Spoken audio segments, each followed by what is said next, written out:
Hey, what is up, y'all? Welcome to Game Day here at Heavy Cardboard. Teach, play, and discuss medium and heavy strategy, board games, war games, 18xx. I am your host, Edward Euler, happy to be joined by three very old friends of mine. Not that they're old, well, some of them are old, but you get the idea. So, go for it. Brian? Yeah, hey, this is Brian Wilcutt, one of the co-designers and developers of Flesh It Out. Good to see you all today. And this is Lyndon Martin, also the same. This is Mo. I'll be on drums today, so yeah. So today we are bringing y'all a virtual playthrough of The Cost, designed by these three fellas, as well as published by Spielworks. It's coming out next month, I believe, right? From Spielworks? Yes. All right, cool, good deal. So welcome everybody watching live around the world as well as after the fact. Should be a good time today. Now, I first heard about this game, I saw it almost 3 years ago, thereabouts, at one of the heavy cons, and this has been in development ever since. We'll talk about all the details of this stuff probably after the game and everything. But yeah, so big thank you to these guys for making the time and joining me for this today, as well as to Uli for sponsoring the playthrough, as well as, well, publishing the game. I think it's pretty cool that I have three buddies of mine that have this game finally seen the light of day. So I'm excited for this one. Hopefully you guys at home also are. Obviously these guys, I imagine, are, well, at least two of them are. The other one doesn't get excited for anything, so there's that. All right, hey, but before we get started, big thanks to all the patrons who helped support the show. In fact, right before we got started, Josh chose to support the show, so Josh, cheers.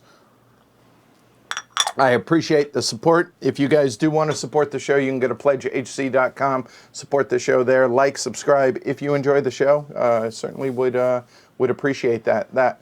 So, without further ado, Lyndon is going to be doing the teach today, and today's playthrough, because the game doesn't exist yet, and so it's on Tabletop Simulator. Lyndon's going to be running us through the teach. All of us, obviously, these guys have played it a number of times. I've played it a couple times as well, but he's going to do a full teach for you guys. And to be clear, this is with the final rules and everything, correct? So everything is up to date, and like people will be able to reference this for when they actually get their copies, correct?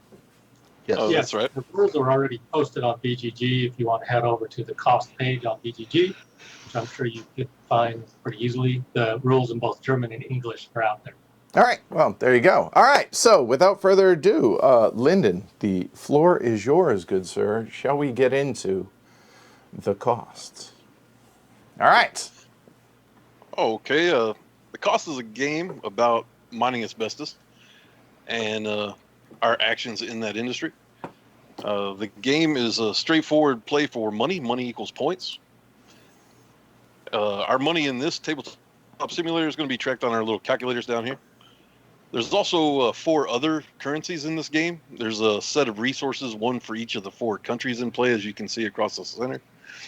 We're going to track those with these little country-specific chips on our number track here on our player boards. For instance, as you get, say, Salmo resources, we'll use the little Salmo chip on the number track to track those. All transactions are made with the game. Players never pay each other for anything. If you make money, it comes from the bank. And if you pay for anything, you pay that back to the bank. Okay, The Cost is played over 4 rounds. As you can see up on the action board up top, there's a little blue die. It says 1, because we're going to start in the first round, obviously. And we will play 4 rounds. Each round is broken up into 4 phases, as you can see here. So as we advance through the phases, we'll move the die down. And when we go to the next round, we'll just set the die to number 2, show that we're in the second round, and so on and so forth. Okay, let's start off with a random player order here. We'll track that. First will be yellow, followed by white. Then black, and finally red.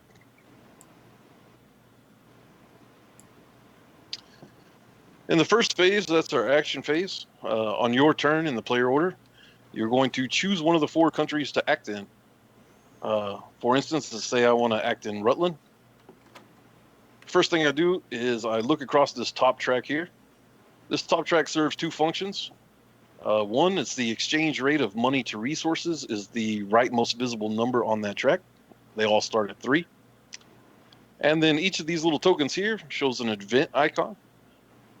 And when you choose to play in a country, you're going to take the leftmost event chip, and we're going to place it into the action grid. The action grid is made up of a bunch of icons. These center white ones are randomly placed upon setup.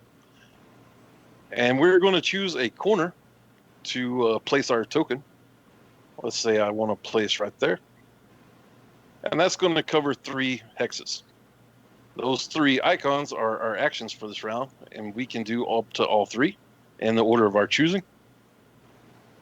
You can also decline any action that you've placed over. You're not forced to take any action. Now, once you place your event token, the first thing you're going to do is perform the event. There's 4 different events in the game, or I'm sorry, 3. The one I chose shows a little handshake, and that moves the emerging market token down 1 space. This table here we'll get to in later when we're selling our asbestos. But to advance the token, it's that event with the handshakes. The other possible events are the rail events. Each country has 3 of those in their track. If I was to have resolved one of those, I would take 2 national rails. That's these beige neutral colored ones. And I would build those within the country. As you can see, the country is made up of triangles, a lot of which are little rail triangles. And in order to build those, I would place those on the rail triangles. You can only ever build things in triangles that has not yet had anything built in it yet. So they would have to be free of rails, mines, mills, and so on. Alternatively, instead of 2 builds, I could have just built 1 rail on one of these brown industrial triangles that show the cubes. That would take both of my builds. If I do that, I take what's in the triangle out of the game and place the rail in there instead.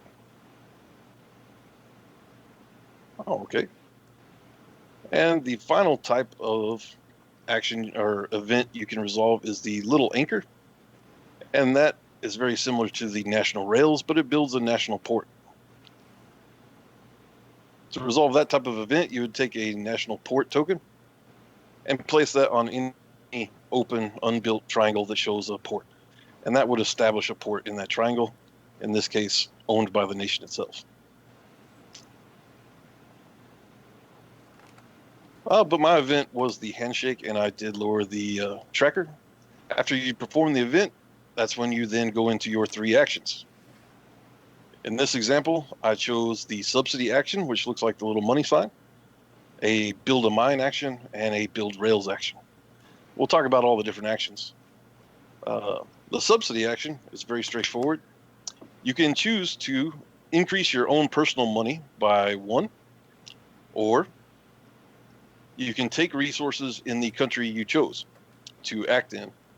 In this case, it would have been Rutland, and the rightmost visible number on that track is now a 2, so I would receive 2 Rutland resources that I would track on my number track. There is, on the top right of the country boards, you can see a red and blue section of table. Those are political climate effects, and we'll cover them all in detail together. But level 1 in red is double subsidies. As you can see, it's money sign Rutland times 2. In this instance, I would have received double resources for having taken subsidies in Rutland while that's in effect. Again, we'll cover those more in a second. Next up, I can build rails for this rail action. That works exactly the way it does for building national rails, except you're going to build player rails. So you would take 2 player-colored rails and establish those within the country on the little rail triangles. And again, alternatively, instead of building 2, you can build 1 instead on any of the industrial triangles by removing out of the game what is there and establishing your rail in that triangle.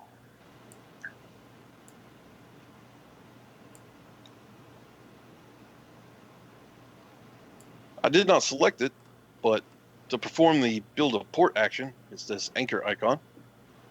If I had selected it, you would resolve it very similarly to the national port. You take a player port and you establish it in an empty port triangle in the country you chose to act in. And on the rails, those don't have to be adjacent to one another. They just have to be in the country that you're acting in, right? That's correct. You don't ever have to build contiguously. Okay. The build a mine action looks like this little mining pick. In order to resolve that action, you'll choose one of these industrial sites within the country, the brown triangles. And as long as nothing has been built on them, they will hold a token and a colored cube, either red or blue. You'll choose one that you want to build in. Let's say I'll choose this first top left triangle here. And you'll take what's within that triangle, set it to the side, take one of your own mines, and place it within that country or triangle. The very first thing you do is assess the political situation, which is now changed. The tokens you set aside that were in the triangle, you will place the colored cube in this political holding box. Then you immediately assess the political situation. As you can see in the icons in the holding box, if the 2 cubes are the same, that's good. If the 2 cubes are different, they will eliminate each other on a 1-to-1 basis. So you would simply remove those from the game. After you have the holding box reduced down to a single color or none, you then change the tracker token to the color and number of cubes that are still left in the holding box. If there are none, that token simply goes to the bottom, and there are no longer any political climate effects active at this time in this country. And those will always take effect immediately. Continuing our build a mine action, the token that was in the triangle, that will signify your mine on your player board. And you'll place that in one of these columns depicting a mine.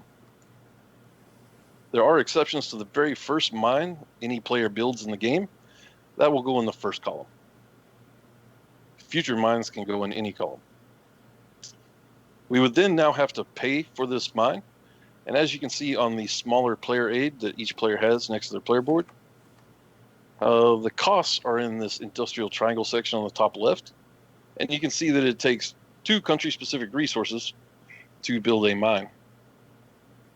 So I would have needed 2 Rutland resources already, and then I would pay those to the bank in order to establish this mine. Again, there's an exception for the first mine you build in the game. Each player's first mine only costs 1 resource instead. Finally, we need workers in our mine. So there's several options in the game as to when you can hire workers, one of which is when you first establish the mine. You'll take these worker meeples, and after any option to hire, you always have to have at least 1 worker alive and well in the mine. Foreshadowing. And you can always hire up to the current maximum alive and well workers. As you can see on your small player board here, or player aid, in the center section on the top, there is a 3 meeple limit in mines. That is the base limit. That can be affected positively by different bonuses in the game. The first of which is mines in this first column, meaning that it was your first mine built of the game. It automatically comes with a +1 population limit. So I could hire 1 up to 3 + 1, making it 4 workers in this mine at this time. And I'll just go with the bare minimum for now and leave it at 1. The final action up on the action grid that is possible is the build a mill. Mills are how you refine raw asbestos into refined asbestos to hopefully sell for more money. and that's this icon that looks like a little factory. Performing that action works exactly the same way as building a mine. You'll choose an industrial triangle that has not yet been built on this game. Let's say I'll choose this one. You'll take what's there, you'll set it to the side, you'll take your player mill and establish that in that triangle. Immediately assess the political climate, just like we did with the mine. Take the token that was there. These tokens are double-sided. If you built a mine, set it to the mine side. If you built a mill, set it to the mill side. Mills can go in any of these columns on your player board that also show the mill icon. It does not matter which column. And then again, you have to pay for that. As you can see on the small player aid, the cost of building mills is 4 resources. I would have already had to have those resources of Rutland, and I would pay those to the bank.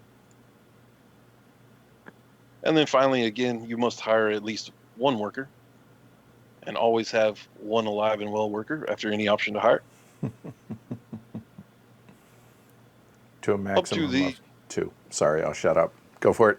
Oh, you're fine, man. And yes, up to the maximum of 2. And that, Well, real maximum- quick, that maximum is the maximum in a single hiring action or a single mill total? Yeah, in the building itself total. Got it. You can hire however many you want up to that number, but that's the maximum that that building can hold. Got it. Oh, okay. So after you perform your 3 actions, once you're done up there on the action board, you will signify the end of your 3 actions by flipping over your event token. And take note that these event tokens will occupy this corner of those 3 hexes. No other players can play there, and those tokens will remain there for the rest of the game. So that particular spot is now taken and out. Then it would be the next player's turn. The white player would do the same thing I just did. You'd take their 3 actions, followed by the black player, then the red player. Once all the players have performed their 3 actions, this phase is over. We will move this die down to show that we're in the second phase.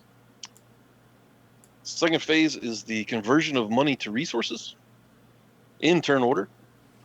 When it's your turn, the player may convert any amount of their particular money, points money, into any of the country's resources they desire at the current exchange rate for every coin or every dollar that they expend. For instance, if the yellow player was to spend 1 coin or money, they could get 3 Salmo resources, or they could get 2 Rutland resources. And take note that this is not a subsidy, so it is not affected by the double subsidy's political effect. Each conversion requires spending 1 money. The player is not forced to spend any money or convert anything, and they can convert as many times as they like in as many countries as they like up until they run out of money or they decide they're done. Once that player has finished all the conversions, it would then be the next player's choice. And once that player is finished, you go on to the next until everyone has the option to convert any money they would like into the country-specific resources. Once the last player is done, we move into the next phase. That would be the mine, mill, move phase. This is where our labors and our actions begin to pay off. Our mines will mine up asbestos. Our mills will mill it into refined asbestos. Hopefully we can move it around and get it sold and make some money back, because remember, that is our points. The structure of this phase is a little different from the rest. We're going to go through the turn order one by one, and when it's a player's turn, if they have a mine action available, a mill action, or a move action, they have to perform at least one of those. It's compulsory. There's no passing just because you want to. If you have more than one of those options available to you, you choose which one you would like to do and then move on to the next player. And we will continue to go through the turn order in action cycles over and over again until at the beginning of an action cycle, no player has a mine, mill, or move action available to them. If that is the case, then we will end the phase and go to the next phase, which is cleanup. If on your turn in this action cycles, you have no mine, mill, and move available to you specifically, then you may pass or take an invest action. It may be the case that you pass and then something happens in the game state which will require you to mine, mill, or move again later, in which case you are not out. You get back in and make your compulsory moves. So if you're eligible to pass, then you're also eligible for an investment action. As you can see on your player board, there's this right section here that shows different technologies and policies that you can invest in. If an investment action is available to you, you may spend 1 to 2 money. And for every money you spend, you will choose, or for each investment action, you'll choose one of these tracks of the 4 and then spend 1 to 2 money. Each money you spend moves it 1 space to the right. On the 2nd and 4th spaces, you will gain different abilities and states that you can use. And to clarify, when you spend money, it's always on one track in a single action, correct? You can't spend $2, move up one track and one up another? No, that's correct. You'll choose one track to invest in on any given investment action. We'll talk about the specific effects of these investment actions a little bit later. But the idea is that you do not have a mine, mill, move action available to you. These tracks then are open to invest in. Okay, let's say it is my turn in this action cycle in our example. I would ask myself, do I have a mine, mill, or move action available? I have a mine that has not yet been used. Therefore, I can mine in it, so I must perform that action. To perform a mine action, you select one of your mines that have not yet mined this round. In this case, it is this one here. You flip that mine over to signify that it has been used this round. Each mine can only produce once per round. You then now have another option to hire workers. Every time you activate a mine or a mill, you can hire up to the current maximum. So let's say I want to hire just simply one more, up to my maximum of 4 since it's my first mine. You'll then take note of how many workers that you have alive and well and working in the mine at the beginning of this action. I now have 2, just prior to paying the cost. Now, you have to decide whether you are going to work safely in this mine or disregard worker safety and work unsafely in this mine.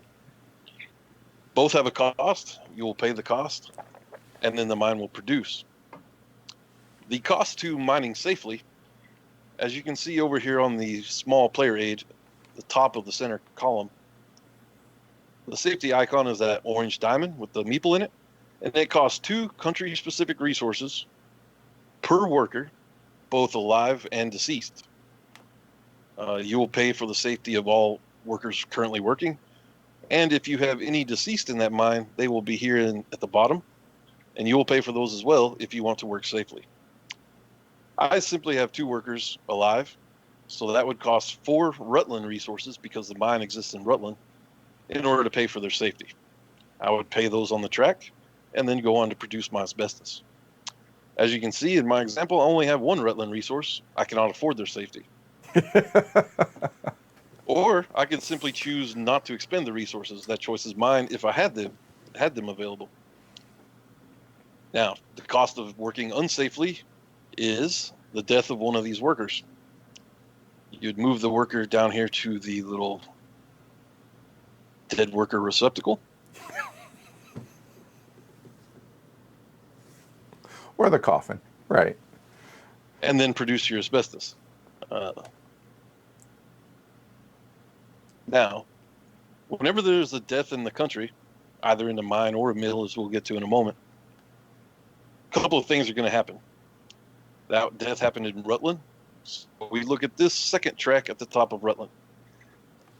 This track serves a few functions, the first of which is to show a country's demand for green dice. Green dice are refined asbestos. So right now, this country would purchase up in this round up to 5 of them. The number directly to the right of this little tracker. Whenever there's a death, the tracker moves 1 space to the right. That serves to lower the demand for refined asbestos as the death toll increases. Also, whenever there's a death on the main action board up top, you're going to move your turn order meeple one space down. That will help serve to determine who goes in what player order for the next round during cleanup. Now, there's a couple more notes on this demand track. The country can absorb several deaths simply lowering their appetite for asbestos. Some more effects happen once the demand reaches 0. As you can see on the main board here, next to the 0 space, there's a small money icon with a slash through it. When demand is at 0, this country will no longer pay subsidies from the main action board up top, the $sign icons. So if you were to take actions in this state in Rutland that would give you subsidy actions, those actions are forfeit unless you change those actions to something else, which we have not covered yet. It's a good time to cover it. Whenever you have an action icon available, you can always pay 3 of your point money currency to change the icon to any icon you wish to execute. So if a country is paying no subsidies, you are either going to be short actions or you'll need to change those subsidies into other actions to perform by expending 3 money each. And that's shown in the bottom right of the player aid that I'm showing y'all right now. Yeah, right there underneath the take subsidy action is the pay 3 money to take any action you want in lieu of one of the 3 available to you. And even if you can do the others, you still can do that option, correct? Yeah, that's correct. That option is always available to you.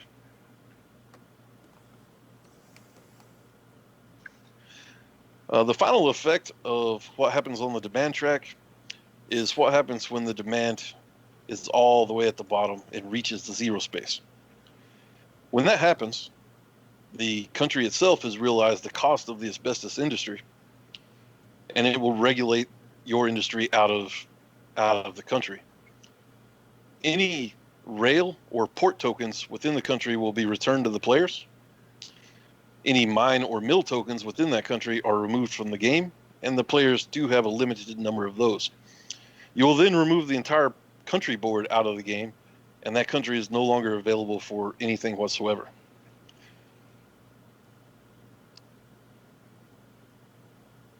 Okay, so back to our mining up asbestos action. Once you pay the cost, either working safely or unsafely, you'll remember we took note of how many workers we had alive and working in the mine at the beginning, Which was right 2. after the option to hire workers, which was 2. That's correct. We will take a blue raw asbestos dye, and we will place it in that mine, just like that. We will set its value to 2 because that is how many workers we had alive and well after we hired up. And that would conclude my mine action. We'll talk about the move action last. It's the most in-depth. Let's take it for granted that we got some raw asbestos moved to our mill. Remember, the compulsory actions are mine, mill, and move. If on your turn in the action cycle you have a blue raw asbestos dye on one of your mills, then you have a mill action available to you. To perform it, it's very much like mining. The very first thing is you have the option to hire up to the current mill population limit of alive and well workers. And that is 2, as you can see there at the top of that small player aid. So I'll hire up to the maximum 2. And real quick, I do want to point out to everybody that all of this is laid out really, really clearly up here in the sequence of play and how all of these things go. It's just truncated over on the player aid. So when we're actually in the middle of playing, I'll actually walk folks through this as we actually go for the first turn or so. So continue. Oh, okay. After your option to hire, take note of how many alive and well workers you have again, just like in the mine. We have 2. And then, exactly like the mine, when you mill asbestos, you have to pay for their safety or not. The costs are the same. Cost for safety is always 2 resources per worker, both alive and dead. In that country. My mill, Yes, of that country in which that mill exists. This would be Rutland in our case, and it would cost 4 because we have 2 workers alive and none deceased. Again, we have not enough Rutland resources, so to work unsafely, we will have to have another worker pass away. Again, that moves the demand tracker and my turn order marker down 1 space.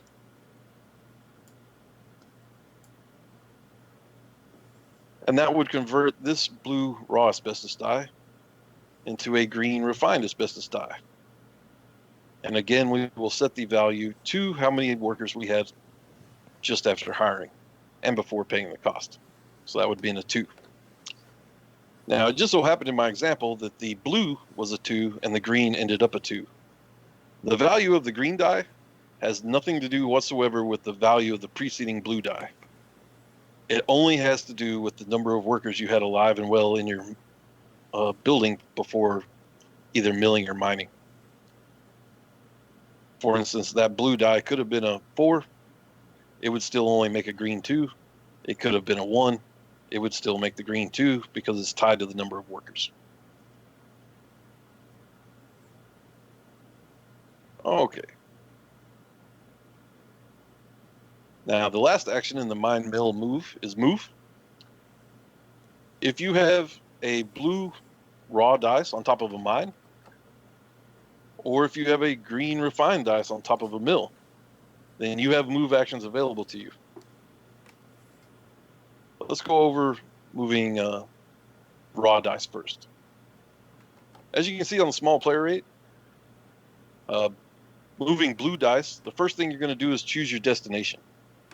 There's 3 to choose from. As you can see just under the blue die there in the center, you can go from a mine via rails to a domestic mill. That's a mill located in the same country as the mine. In the center, you can go from a mine via rails, via ports, via rails, to a mill in another country. And that bottom line there simply shows from your mine via rails to a port, and from the port to the emerging market. There's not really any rails between the port and the emerging market. So let's cover all 3 of those right fast.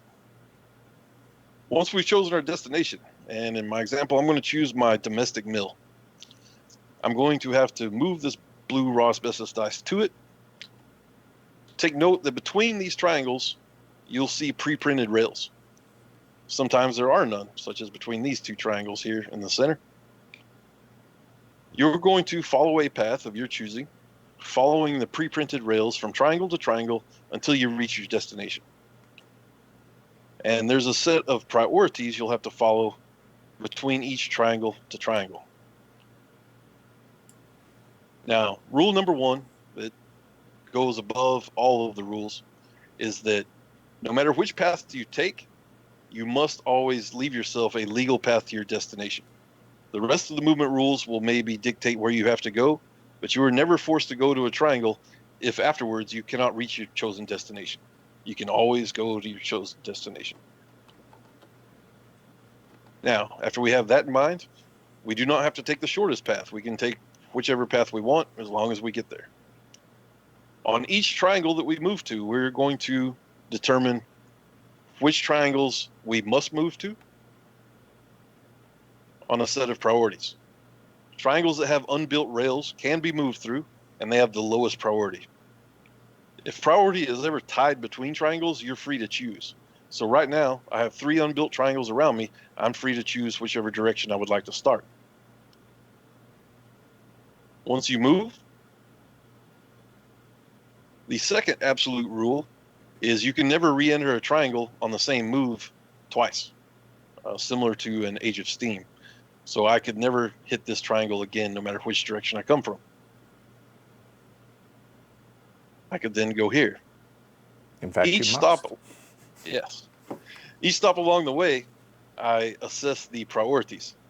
Now, after the lowest priority of unbuilt rails is built rails.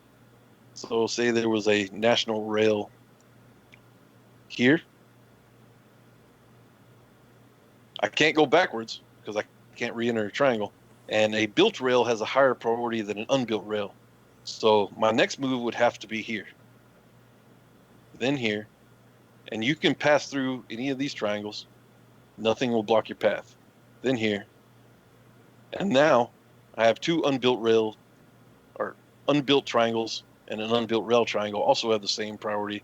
They're all unbuilt. I would then be able to choose which direction I would like to go. Now let's go backwards a little.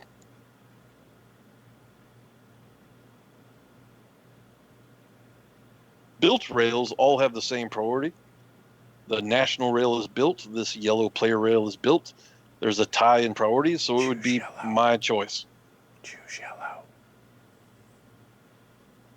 I could choose yellow or the national rail. Right. Now, remember our investment tracks on our player boards. Prior to this move, the yellow player could have invested possibly in his rail authority, which is that top track. After investing $2, you have rail authority 1. After investing $4 in total, you will receive rail authority 2. And as you can guess, rail movements prioritize rail authority. Rail authority 2 beats rail authority 1. Rail authority 1 beats no rail authority at all. All national rails have rail authority 0.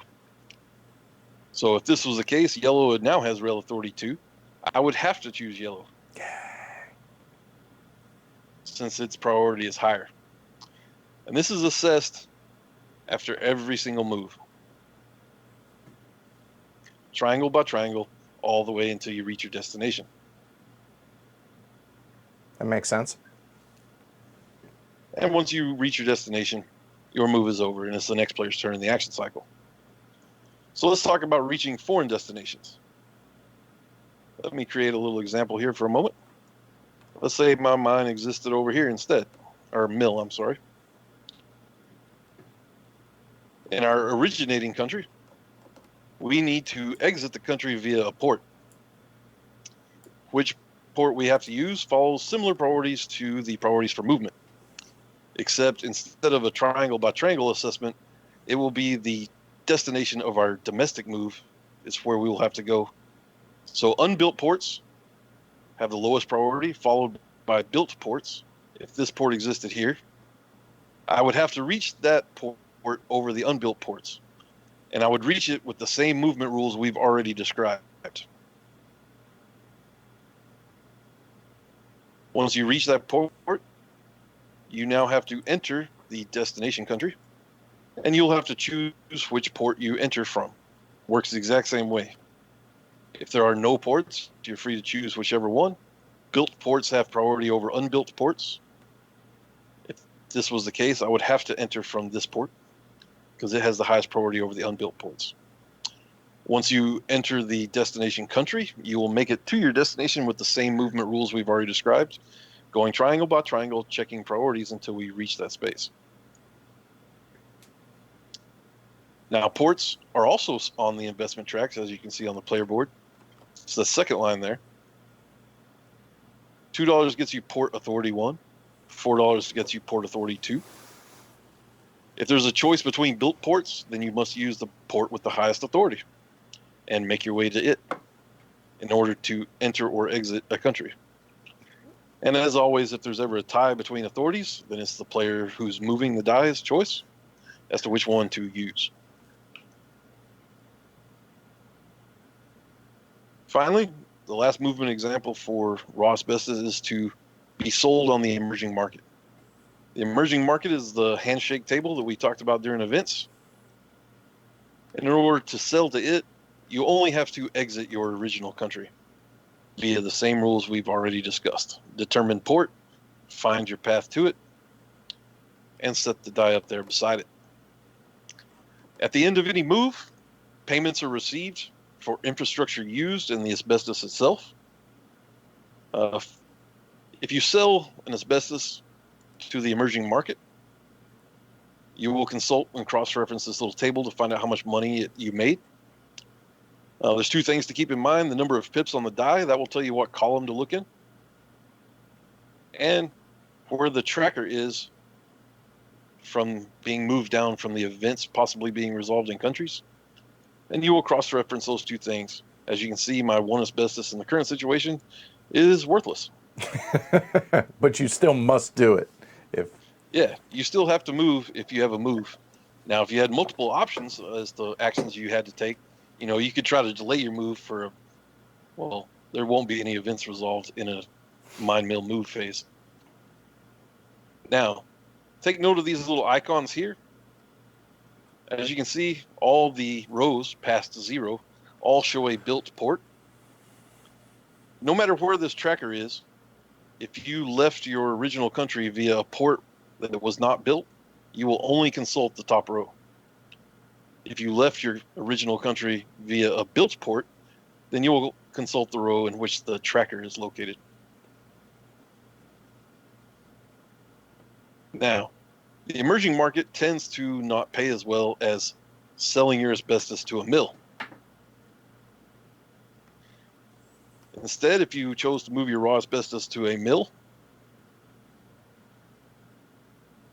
you will make an amount of money equal to the number of pips showing on the die.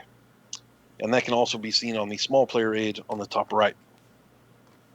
You see the blue die goes to a mill equals coins, straight off the number that's depicted on the die. Now, people's infrastructure also will make them money. Anytime you move dice, any rail that you went over that's owned by a player, such as this yellow one I had to use, the owner of that rail will make $1 for having the asbestos passed over. Also, the owners of ports that were used as entrances or exits will also make $1. There's two things that can affect those infrastructure payouts, and they're both in the political climate table. Level 1 in blue is ports make an extra dollar when used, and level 4 in blue will be rails make an extra dollar when used. Now, a little quick note on this political climate. We've already talked about how to find where the tracker is placed, but let's say there was 2 reds. So it would go to level 2 on red.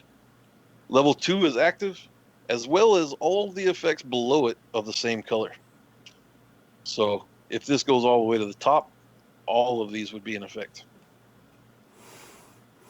And that's how, if you build and manage a country to level 4 blue, you would get double payouts on ports and rails as well.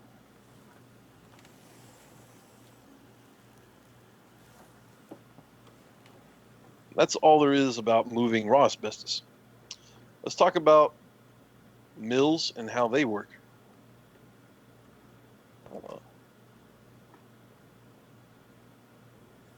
Whenever you move raw asbestos to a mill, it doesn't have to be your mill. It just has to be anyone's mill. So for instance, let's say that mill had been Edward's. I could have moved it. The same payouts would have happened. I would have made money for my infrastructure, so would Edward, and I would have made one money for the 1 pip on the blue die. Now, when it comes time to mill that asbestos, it's sitting on Edward's mill. That asbestos just became the other player's. If you send raw asbestos to a mill that does not belong to you, after you get paid, it is now theirs to do with as they wish. Once you get that refined into a green asbestos die, let's talk about how you move it. All of the movement rules themselves stay the same. It's just different destinations for green refined asbestos die. As you can see on the small player aid, on the right in the center area, you'll see all the destinations for refined asbestos. It can go from the mill via rails to the sales triangle. That's that little triangle with the green die in it of the domestic home country. It can do that in another country via the ports. And again, you can sell it on the emerging market just like raw asbestos via rails then to port. The movement rules are all the same. As you can see, each country has one of these triangles with a green die in it.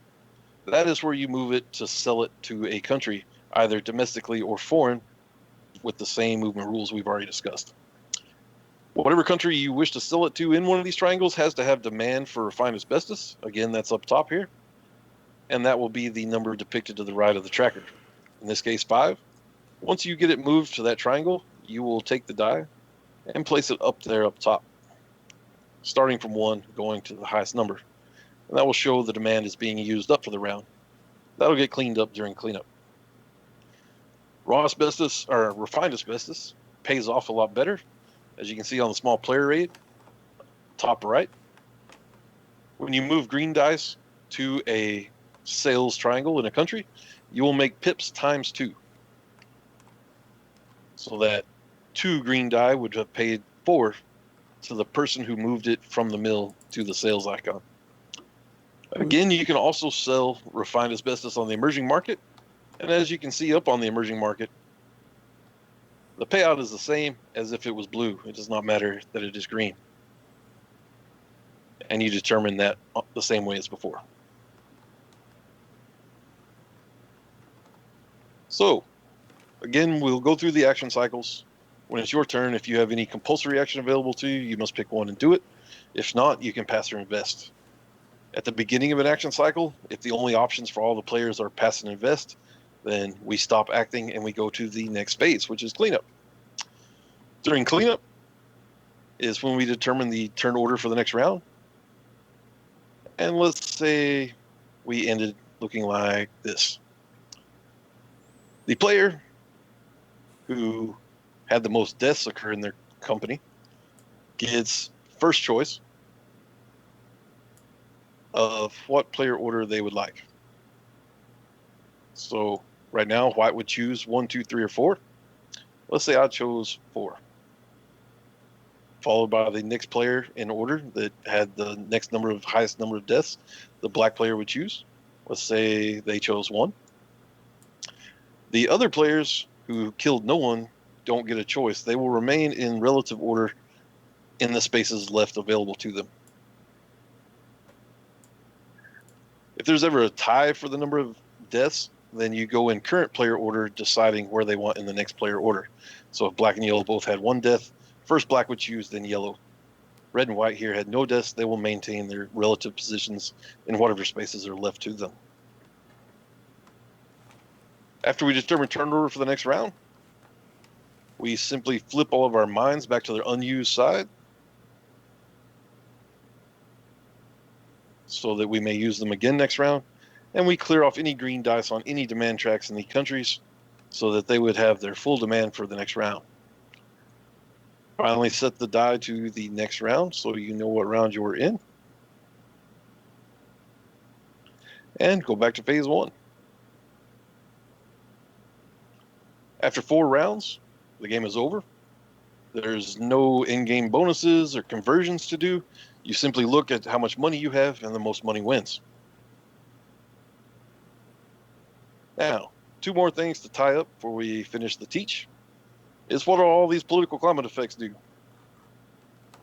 Level 1 we've already covered in red, which is double subsidies.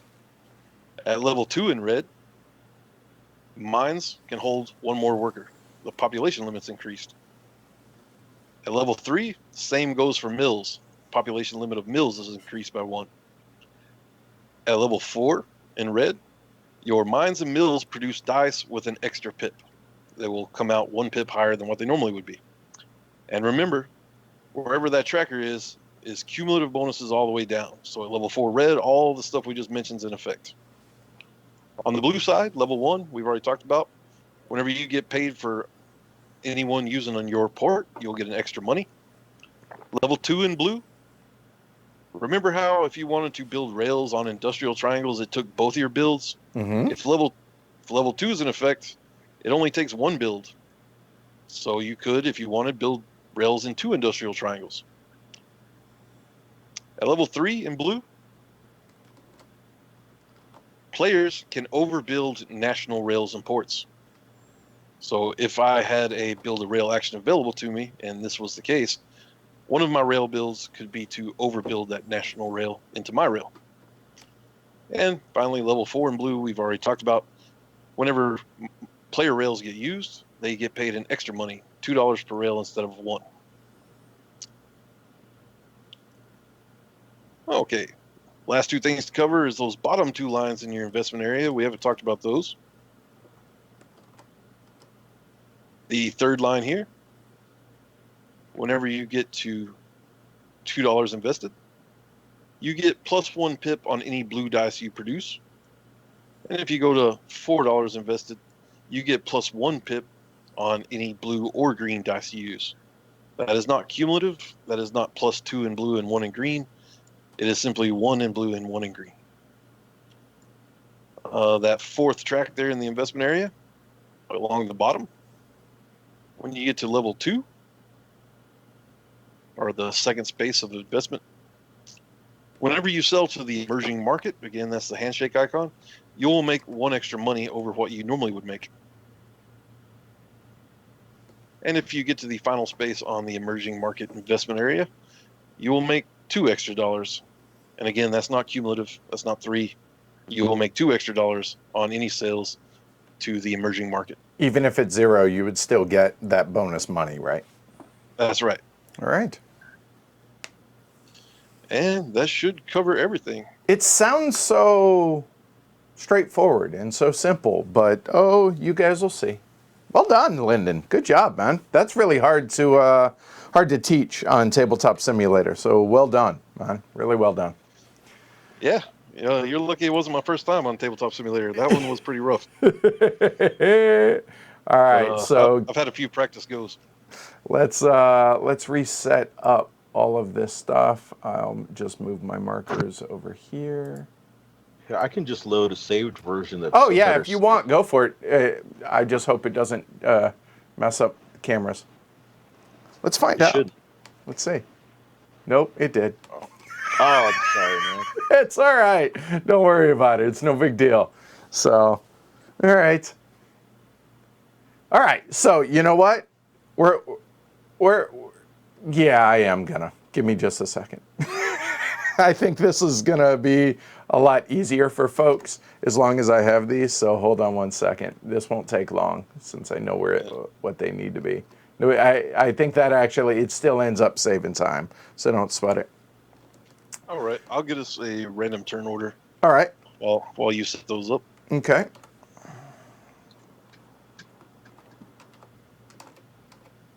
And like I said, for the first turn or so, whenever we do a new action, what I'm going to do is I'm going to show folks the rules up top to go ahead and explain, or, so they can both see visually what it is we're doing and why we're doing it, et cetera, et cetera. I think that'll help folks. And then after that, we don't have to, after that first time, I think just walking us through, since we have resident experts with us.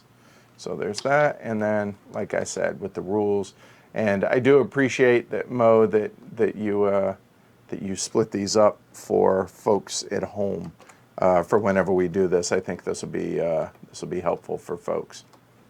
So. Yeah, those big player aids up top with all the words on them, those are like the player aids that will come in the actual game box.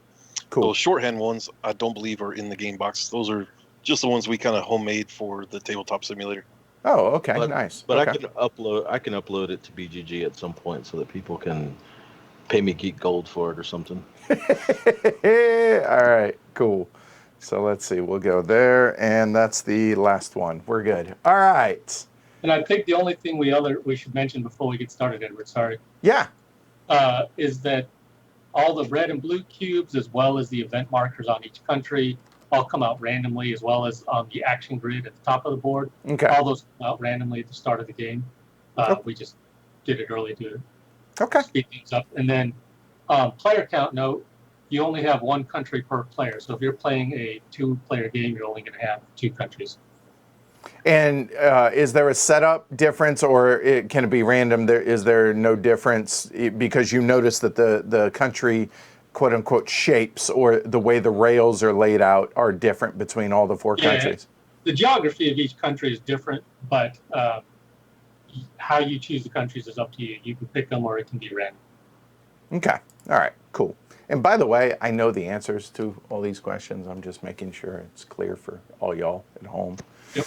All right, cool. Nice. All right, so it appears I am going first. No pressure. All right. All right, so everything's reset. Everyone starts at $2, and here we go. And all right. So the first thing that happens is I have to choose one of the available countries to work in. And if you look at the available actions, I have a rail action, or event, I should say, a rail event. I have, what's the emerging market event on 2 of them, and I have a port event. So, Let's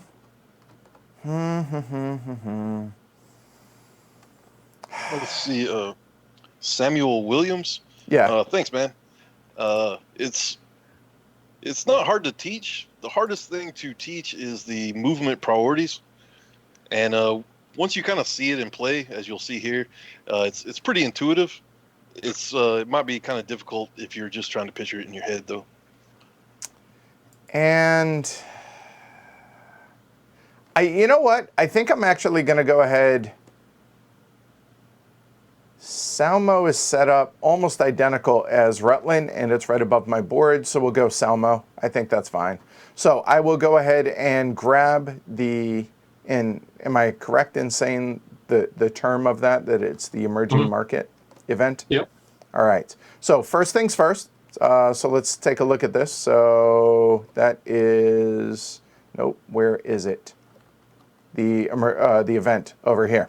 So if you take a look at that, so support the emerging market, move the tracker on the next row on the emerging market. Cool. All right, easy enough. So we come over here, we're going to grab the there and move that down 1.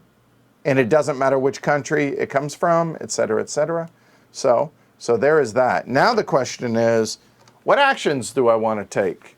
And any vertice, any unused vertice is available. So I could choose this and just take two You have subsidies. to cover 3 icons. Sorry, any of the 3. I'm Yeah, and you know what? Sorry, I think we might have. Did you mention taking $1 instead of subsidies, Lyndon? Yeah. Okay, sorry, I probably spaced it. So let's see. What, you know what? I like the idea of being able to build a couple track. Yeah. I am going to go ahead and put it there. Now, I can choose the order in which I do these however I wish. So either subsidy, rail, rail, rail, subsidy, rail, rail, rail, subsidy, whatever I want, et cetera, et cetera.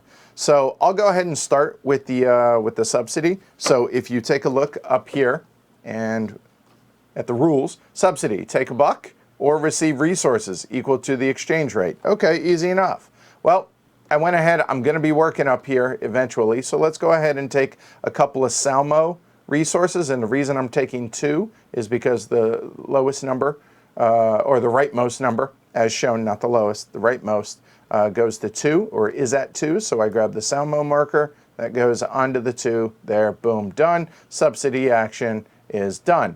The next one now, sorry? You would get 4 because the political climate effect is in effect for double subsidies in Salmo. Oh, So you don't are short yourself. correct. Yes. Get 2 more, man. You are correct, even better, because right here, that's at double. Good call. Thank you. And those were random, right? Is it always 2 red, 2 blue that start up here? No. Nope.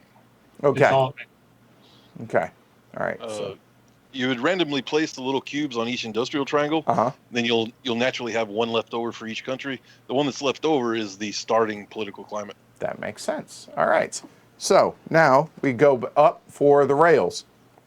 So the rails say build rails. Place 2 rail markers on open rail triangles or 1 on an open industrial triangle. Okay, easy enough. Or again, I could spend a $3 and change the chosen action, but I only have $2 plus I have no interest in doing that.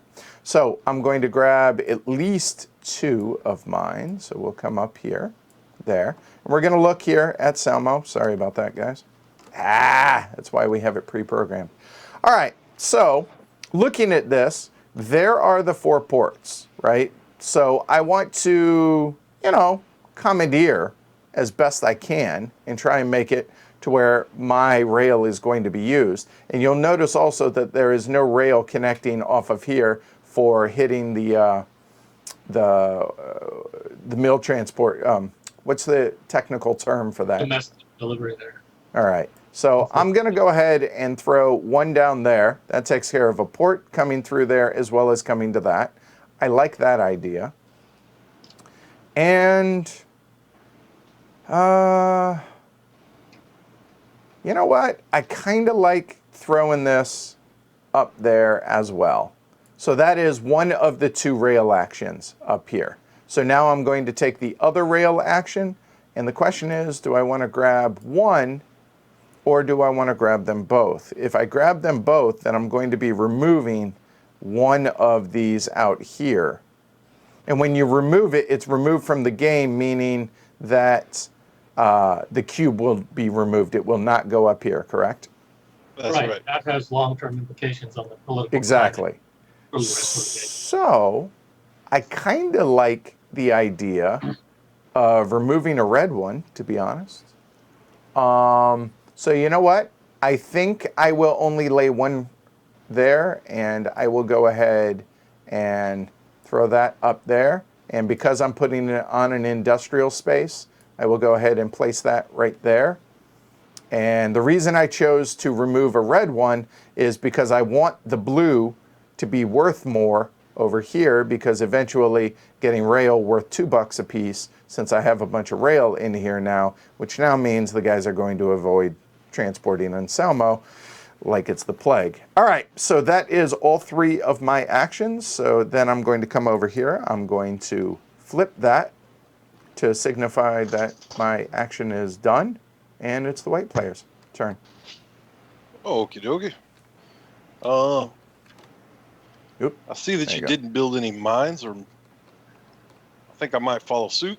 I learned from my last game.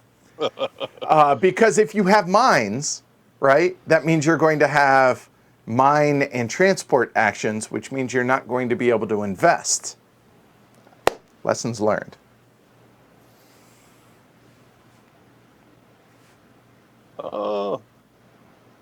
Actually, I think I might do something a little different.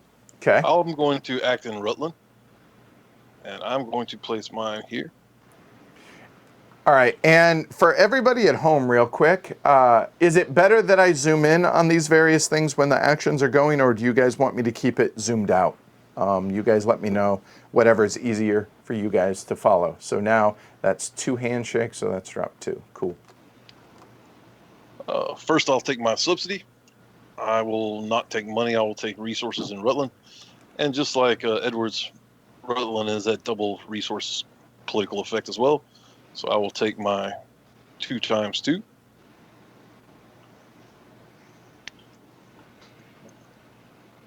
I will also take my rail action first, building 2 rails.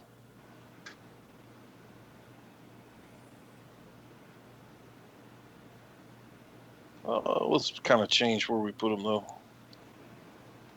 I'll put those 2 rails like that. Okay. And finally, I have a build a mine. So normally that costs 2 Rutland resources to pay for, but it's my first, so it only cost me 1. And I'm going to build that down here.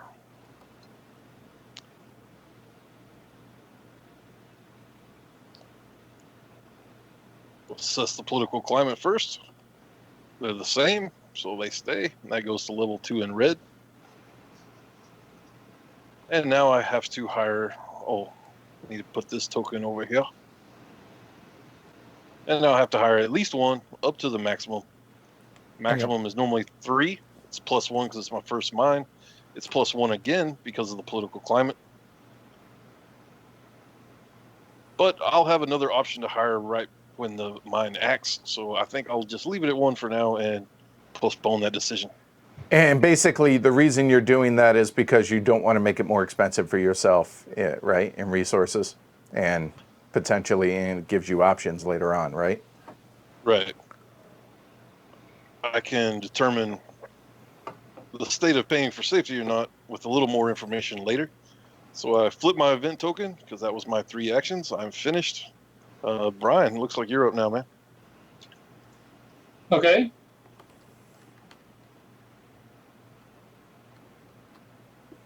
As I'm thinking about this, I got to give a shout out on the chat to an old friend of ours that we haven't talked to in probably 18 years or so. Just popped up on the chat. So good to see you, Scott. He used to be here in Lubbock when we were all competitively trying to play Magic back in the beta days. Oh, wow, that's cool. So that's kind of crazy. So Hey, Scott. All right. So I got a decision here between working on, I was going to jump in there and kind of help Edward out in Salmo because I'm sure he needs some help. Clearly. But, I think I'm actually going to run over here to Pecora. Okay. So I'm going to grab the Oops. event here, and I'm going to go. I'm not really liking what's showing up here in these. Put these tiles out. I don't really like. And that changes every game, right? Those 6 tiles up Yep. there, as far as it's the same 6 tiles, but it's just where they end up, correct? Right. And player count, there will be less tiles for a fewer player count. Okay, There's gotcha. All right. So national port, Oops. we will put Sorry. that one Over here in Pecora. down here, I guess. Oops, sorry. Exchange rate is 2. And I will go ahead and take that in the resources. And For the again, one that's going to subsidy. be doubled. Oh, no. Hold on. That should be over here. It's just straight up Yeah. 2. There you go. Oh, thanks. Yeah, for some reason that was set wrong. Yep, that's all right. So he gets 2 resources and not 4. Okay. So I took the 2. Then I get a port of my own over there. Oops. And if I so choose, at mine. So we'll put the player port. We'll put that here.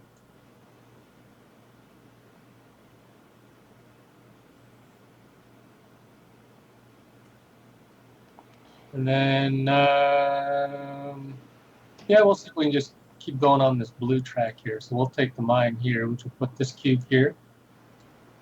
Which bumps that up, which means now building rail there on industrial only costs 1. So that mine will become, that mine is mine, so to speak. This is my first one, so it'll go there. And at the moment, I will hire one guy, depending on what kind of crazy stuff Mo does in my, what I'm going to call my country since I'm there. All right. So that's my action. So then I will. That costs you 1 Pecora resource. Oh, sorry. So Yep. your And I first guess I mine. have to pay for that mine. I'm trying to cheat already. And it costs 1 because it's his first mine, right? Yep. And normally it would cost 2 resources, as people can see in the top left-hand corner of the player aid right there. 2 for a mine, 2 of that country's resources. But because it's the first one of the game for that player, for Brian, it's only 1. All right. Mo. All right. I flip my action token, and we're on to the evil red player. All right. So here comes the evil red player. I like Rutland. I like Lyndon. It's all good. So we're gonna choose Rutland. I also like what the exchange rate's gonna turn to whenever I go there. So I'm going to take this action over here with 2 mines and a subsidy. All right. So we'll put our national rail. We're going to place the national rail here at the top. So because it's on an industrial site, I'm only placing 1. And these are out of the game. Now I get to build my mine. Well, let me get my subsidies. They're double subsidies in this country. So that is Rutland. And my normal subsidies would be 3. But since it's double, I go to 6. And that's tied to the exchange rate. Mm-hmm. Okay, so let me build my first mine here. Let me get a mine on 3. And that'll up that. And this goes here in my first spot, and that cost me $1. I mean, 1 Rutland resource. Right. Yep. And I'll hire up 1 worker for now. Next, I'll build here. Wow. Well, if you're gonna, I mean, that makes sense, right? To where you have more workers potentially and more value in your mines. Okay, this mine cost me 2 because it's not my first. It's a regular pay. And I'll bring that down here. I'll hire 1 worker for the mine. And I believe that's all. And flip my token. And that's my turn. All right, so now we are going down to the second phase, which is converting money into country resources, correct? That's right. That is correct. All right, so while I would love to do that, I am not. I elect not to do that. And the reason is because I'm going to be able to spend $2 to invest. The fact that nobody is built here, that kind of messes me up for the first round, but that's okay. It's okay. It's okay. It's early. So I'm not going to convert. Fellas? Okay, so let's see here. I have a couple options. I probably won't have a chance to invest, so I'm free to spend my money. Not have to think about that. While Lyndon's thinking, in the chat, someone was asking if there's a solo mode. We're working on one. It's taking some refinement, so it's in the works, but it will not probably be out with the publication, the original publication, but we'll get it out there on BGG. Nice. And I chose to convert both of my monies into UGL resources. So they're worth 3 each, so I took 6. I'm Okay. now out of money, so Brian, your conversions. Yeah, I'd kind of like to, but the conversion rate's only 2 over here. And you're talking about Pecora? Or, Yeah. Pecora and Salmo both at 2 right now. Yeah, and these guys are doing some crazy stuff in Rutland. Didn't know it was a team game, fellas. Yeah, but Lyndon he's making a play for the UGL over here. Maybe I ought to get in there. No, I'm going to just pass it for now. I'm going to wait and see what happens. Mo? Okay, let's see. 1, 2, 3, 4. So I will spend $1 or 1 point and buy Rutland resources. There are 3, so I get 3 for Right there. 1 point. Yep. That puts me at 6 because I was at 3. Okay, and then I will buy Pecora resources. Hey. That's totally not necessary. And that is $1 to buy 2 Pecora resources. And I'm out of money. All right, Done. and that's only a once through, right? We don't get a chance to go through it again. That's use it or lose it. Okay, all right. Phase 3. Lyndon, you run it from here, dude. Okay, so obviously at least one of us has something to do because we haven't done anything yet. So we will play another action cycle, starting with yellow. Yellow, you have no mine, mill, or move available to you, so you can pass or invest. And I will go ahead and invest. So I will spend $1 or $2, correct? Yep. All right, so I will spend $2 to go ahead and move my rail up 2 bumps, and it must be on one of the 4. They're not technologies, but what are they? Oh, it's kind of abstracted, either policies or technologies. Okay, all right. So now people must, since I have the highest level of rail out of any of us, if there is a choice of moving across my rail, you must use mine as of right now, but as it is right now, nobody's going to. So for all intents and purposes, I'm pretty much done with the entire round at this point, just the way it worked out. So there we go, done. Yeah, we've been kind of seeing a point of confusion with rail authority and port authority. They're similar but separate concepts. Port authority will tell you which port in a country you have to enter or exit from, and so it kind of pulls your die to it, like a big magnet. Yep. Rail authority does not work that way. If it only matters if they're adjacent to you. So, for instance, if somebody was here, they would have to use your rail. But if someone was here and going to, say, the top right port, they would not have to figure out a path to hit as many of your rails as possible. They only look at the rails that are directly adjacent to whatever triangle they are in, triangle by triangle. I would encourage them to hit as much yellow rail as possible, but you are correct, sir. I would not. All right. So here, what I'm going to do is I need to step out for just a second. So I'm going to leave this right here, and you guys should be able to. Who's next? So it is Lyndon, right? So I will go, and that should cover everything for you guys. All right. I'll be right back. Cool. I'd have this mine, so I have to use it. So I will flip it. And I can hire no one because I have my one worker, or up to the limit.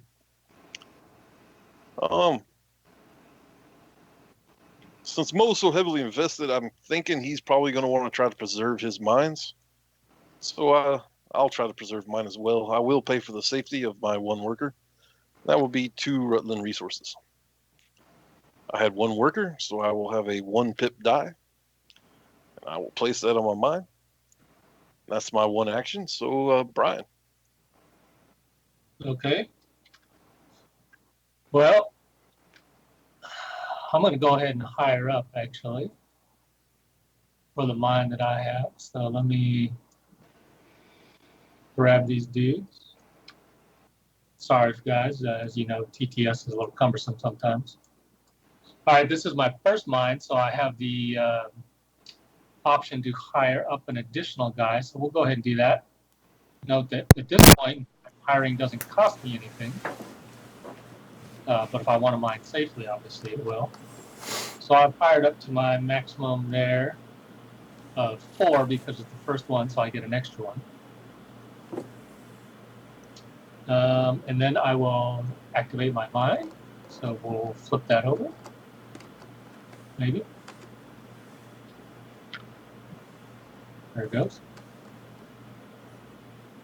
And I am mining unsafely, so I have to step away for just a moment. Okay.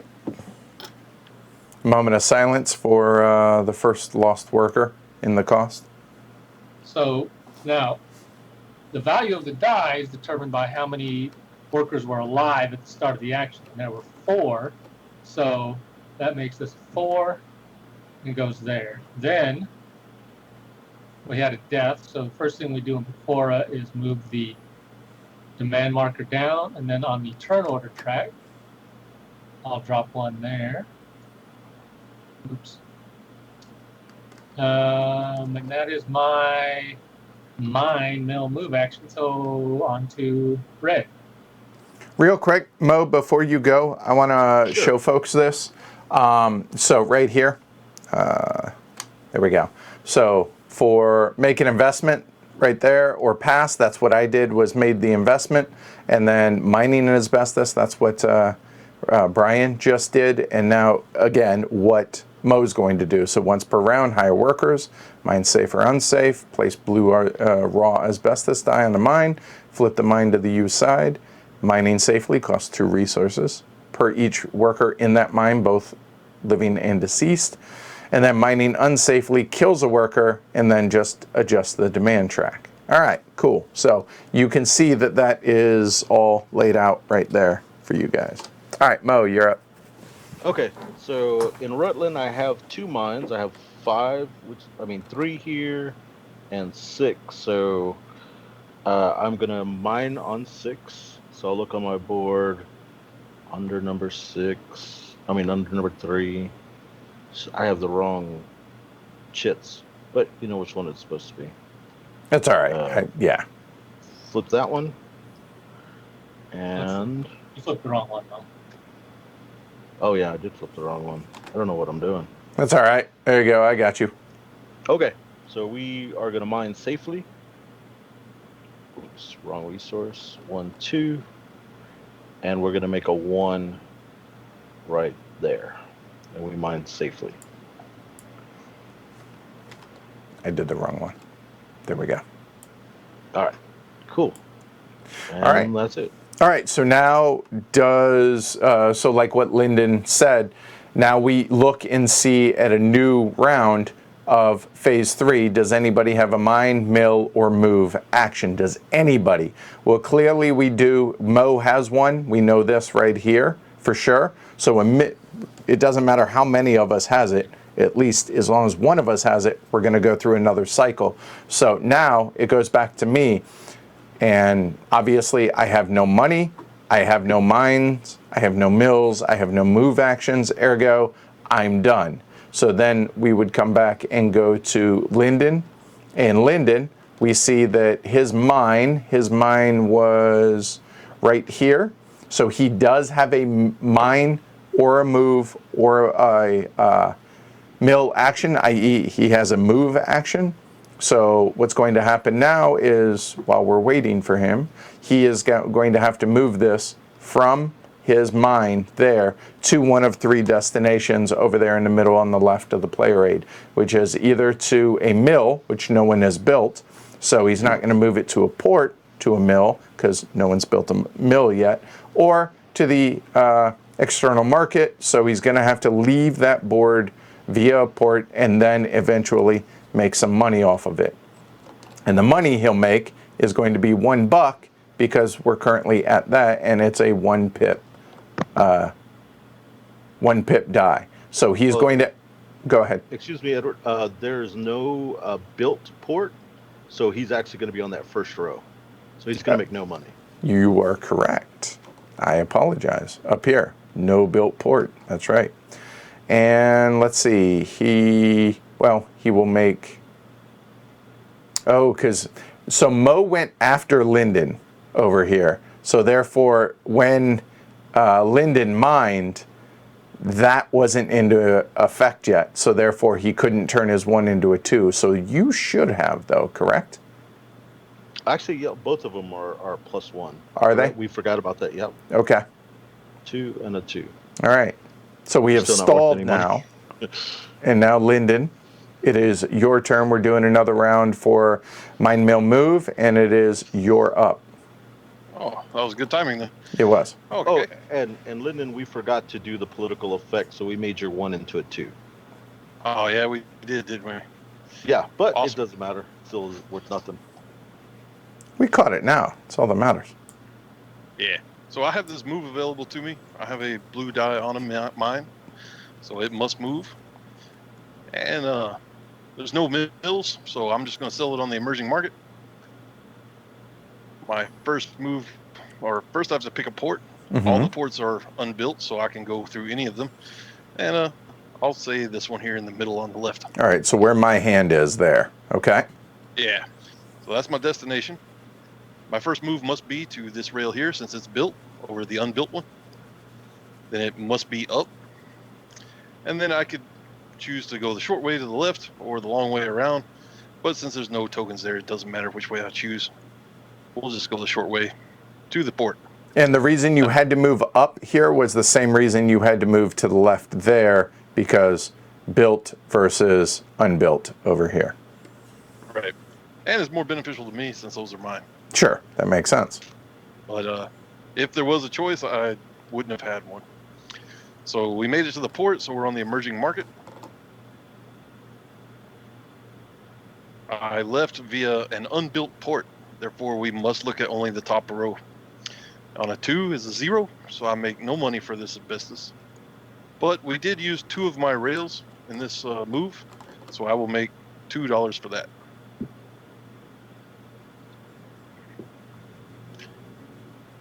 And so that was my move. Brian, looks like it's your go, man. Okay, so I've got a blue die of asbestos I also have to deal with. As you pointed out, there's no mills anywhere, so I'm also going to the emerging market. There are 2 built ports here. There's a national port and there's my port. So oddly enough, I'm going to choose my port. Weird. It's odd, I know. And as you can see in the political climate, I'll get an extra $1 for that. So and there's no other rails to mess with here, so we'll just take this real short route, just right out. That goes up here now. That was over a built port, So we can look on this line of the emerging market level at a 4, which is a 2. So I'll make $2, and then I make also $1 for the port and an extra dollar for the political climate. So So Six. $4 total. Yep. Well done. And that's my action. Mo. Okay, so I am going to go ahead and mine up asbestos in my other mine. All right, so I've got one worker. I'm going to do it safely. Sorry. So it's going Okay. to cost me 2 to be safe. I have one worker there. It would normally be a 1 pip, but because of the political climate, it's a 2 pip. And that's Hold going to go there. Hold on. I got it. There you go. Flipped, Flip the mine. There you go to show that it's been used. Okay. and I'm done. All right. So now, does anybody have a mine move or mill action? Well, if you take a look here, we'll go right to left. You look at Pecora. There's no dice left out here, so no. There's none here in Salmo. No. There are 2 dice still here that are going to need to be moved, both by Mo. So we know that there are going to be at least 2 more rounds in which this is going to continue going on. So therefore, the answer is yes. So we start back with yellow. I still have nothing to do. I'm done. Lyndon. Hey, I get to pass or invest, so I'll invest in some of that rail authority as well. So Stop that. Cost me 2 money. And I'll go up 2 on the rail track as well. Which doesn't matter yet because I'm in Salmo. You're in, where are you? You're over here in Rutland. So you and I are not competing yet. But once we start competing against one another, then because you and I are tied, whoever moves will have a choice on what rail they choose to go on. Yeah, as long as both of our rails are adjacent to their cube they're moving. Right. All right. So then that would be Brian.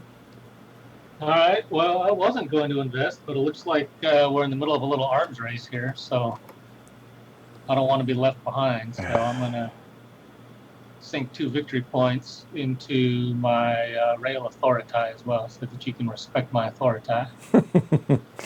All right. Mo cannot invest. I cannot invest, so I am going to move. I'm going to move to the top port. Okay. Right next. Okay. And then I'm going to go here. I have a choice. There's no built rail. So I'm going to go up. Then we'll go national. Then there's no built rail, no built rail, no built rail. Boom. And I'm out. All right. I go to the emerging market and I make nothing. No monies for me. All right. So, is there still my move or mill action available? The answer is yes. So, therefore, we start another round. I have no money. I pass. Lyndon? The same goes for me. I have no actions and no money to invest, so I pass as well. And Brian? Interesting choice here. Spending points. Yeah, they're just points, right? Right. They're not important. I think we're gonna let's throw away another couple victory points and see if we can make some better improve our mining and milling techniques. So we'll go there, which will make any blue dice that I mine up 1 bit better. There we go. Okay. And Mo. Okay. So I'm going to transport my raw asbestos. I've got a choice since there is nothing built. So I'm going to go this way. Nothing built. This Poor way. Lyndon. Nothing built. I have to go there. We're going to go out the same port to make sure we don't pay Lyndon. And we'll go up here, and I make no money. And to be clear, it's not you paying Lyndon, just Lyndon doesn't get any money from the bank from the country Right. for you using. I don't want to get Lyndon paid. Right. There we go. There you go. All right. All right. So now back to another my move or mill action. There are no dice left out on the board. We are done. Lyndon? All right, so then we move to the 4th phase, which is cleanup. And so let's determine some turn order. Looks like Brian had the most deaths. Brian, what turn order would you like? 1, 2, 3, or 4? At this point, I don't trust you guys. So I think I will, and there's nothing I want to do that's super important needing to go before you. So I think I'll go last so I can react. Okay. The rest of us didn't have any deaths at all, so we maintain our relative positions. Trying to navigate that gently. That's pretty close. All right. Gotta flip these mines here. Yeah. Got all those. Everybody. We flipped the mines back to ready. There was no green dice onto Mantrex to remove. We set the round to 2 and back to phase 1. Looks like yellow, you're on first. We're back to taking actions. All right. I hate that Lyndon and I are in a bit of an arms race here for rail. I do like the idea of going ahead and building rail in here, though. Then there is no infrastructure yet built in UGL over here. But Lyndon did take some money there last He turn. did. That is show a him fact. Now, Not that I'm paying attention. That's a good that point. is building rail, and that adds to the external market value. And then over here, There's nothing to see over there. so this is really, I could force, as of right now, I could, oh wait, what if I built? Or I do have all these Salmo resources, right? Yeah, if you built in Salmo, you could put your own rails to use. Right. But I hate the idea. And Well, if you come in Rutland, make sure you don't make Lyndon money off of No, my stuff. and I'm aware. Like I could build a rail here, which means this one would have to come over this way, right? And then I could build one here, which means this has to come over this way. Because again, built rail over unbuilt rail. But I hate the fact that this goes unused is the problem. There is a port. Oh man. Well, you know what? Actually, we could go right dead center there, couldn't we? Okay, I talked myself into it. Let's go ahead and do Salmo, I guess.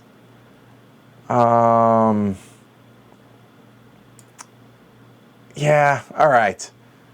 So let's go ahead and start with this. So there's going to be a maximum of 2 National Rail being built. Have a good one, Uli. Thanks for hanging out with us tonight. All right. Uli's pick is Brian, by the way. So.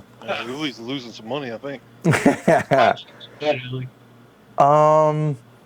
I think busting out another red would be probably good. So we're going to remove use both of those rails to go ahead and put that up there and put this right there. So that is going to go. Steve's got to run too. Thanks, Steve. All right, have a good one, Steve. All right, so that is that. And then I think I'll just go ahead and throw this bad boy right here in the middle. Right there. So I'll go ahead and pick the port first. So I'm going to build a port. And so I will grab one of my markers. And it kind of makes sense to go ahead and build that port right there, I think. Motivate you guys to come. Do what? If I was you, I wouldn't have built it there. Yeah, clearly. And then I will go ahead. So the port action is done. Now I'm going to go ahead and do the rail action. And so where do I want the mine? I think I build one rail here, there, and I will build one more rail. So if I put, oh, actually I don't want that, do I? But if I built the blue one,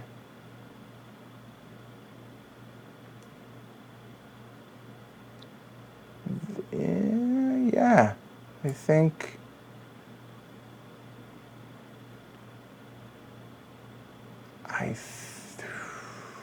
I think we go here. It takes care of, yeah, I'm happy with that. Still, this one can escape, but I'm okay with that. Okay, done. So that is building the rail now. Now I'm going to build a mine. So getting back to this, since this is the first time I've built a mine, let's go and walk through this here. So building a mine is I have to hire workers, choose one, and I'm, wrong one, sorry, over here. Build a mine, place a mine on an open industrial site, hire workers. It's going to cost 1 resource of the country, and then hire 1 to 3 workers. Okay, so coming down here, I will go ahead and choose.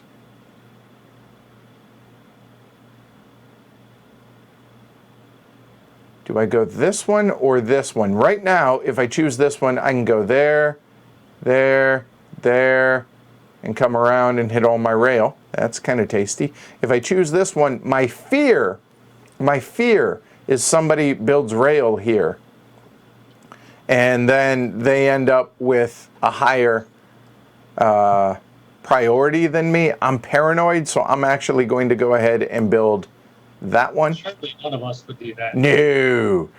All right, so we put this up here, and that clears these 2 out. So this is going to drop down, and if you guys would move the cubes for me.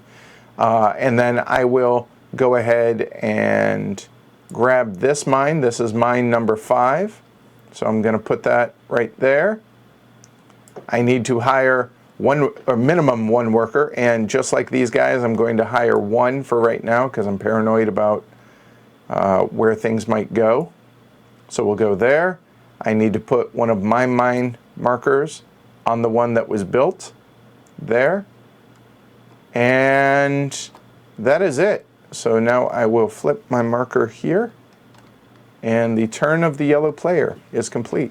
So hopefully that makes sense. Hopefully you guys at home are following along. Are you guys able to follow along? Maybe not the why a whole lot yet.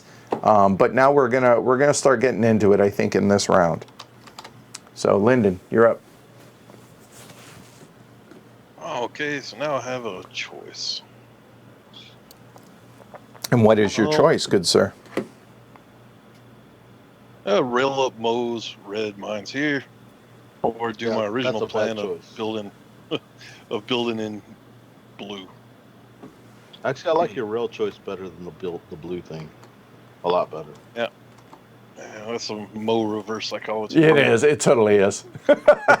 Never trust anything Mo says. Hold on. I think that can be said about all of you guys, or all of us, honestly. So, yeah. So I will act in blue. Okay, so there we go. I'm going to leave it there so everybody can see everything that you're doing all at once. So go for it. We'll go there so we have a rail, a port, and a mill action. And we are going to do that mill action first. Hold on. What was the event? Oh, good idea.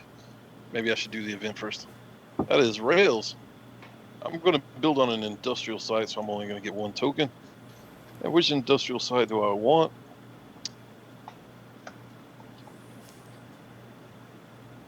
I think it will be this one here.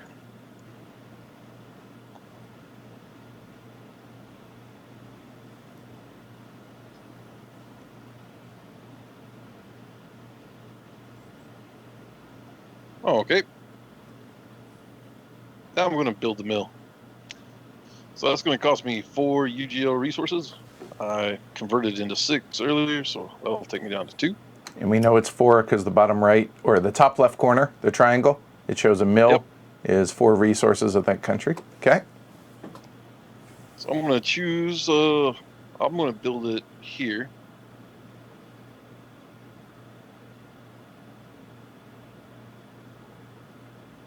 I did, oh yeah. So then I'll take one of my mills. So industrial rail now only costs 1 track. Put this in here. And I'll do the standard hire 1 maneuver. I don't know how much I want to commit there. And that would be my mill action. I'll take my port action. We'll build the port here. And my rail action. What do you know? We'll connect the two. I'm shocked. Shocked, I say. Yeah. Cool. And hopefully I didn't pass up too big of an opportunity messing with Mo. But that's my go. And right. it is Mo's go. It is. All right, red. Okay, so I'm gonna do the thing Lyndon didn't do. All right. Rutland. All right, so we're going to take this of the event, and we're gonna put it right in that vertice right there. All right, so that's going to be a national rail. I can build 2 on green spaces, but I'm going to do it in an industrial site, so we're going to remove those from the game and only place 1 there. And that removes those from the game. Now I'm going to do my events, which are 2 rails and a port. We're going to put, let's see.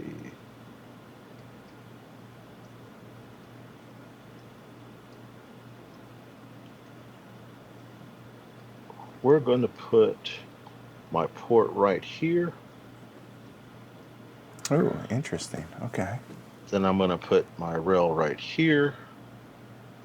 1 rail.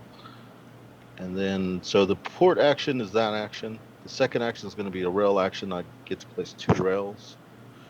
And to be clear, you can never overbuild another player's rail, but you might be able to overbuild national rails, correct? That's That's correct. right. Okay. And that's per 3 on the blue political right there.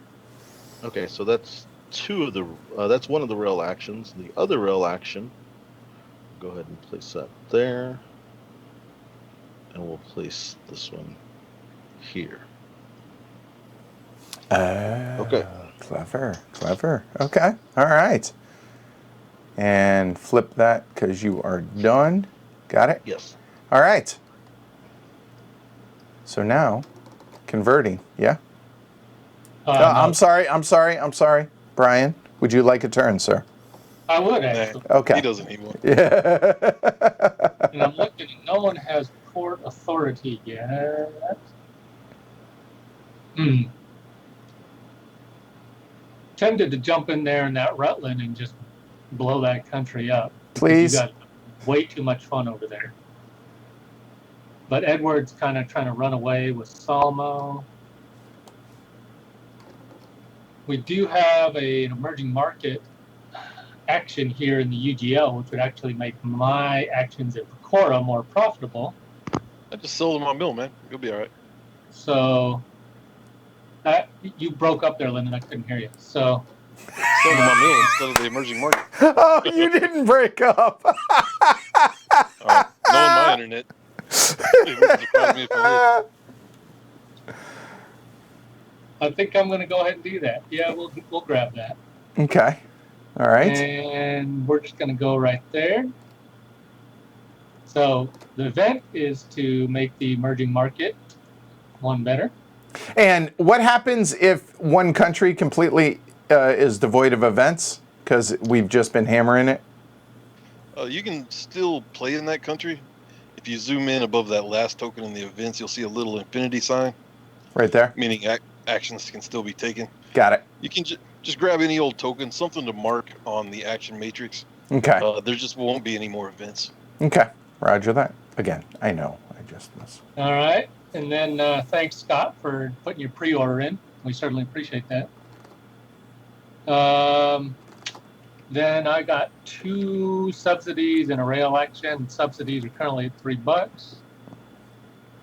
And not doubled because it's not on the red side. Right. Let's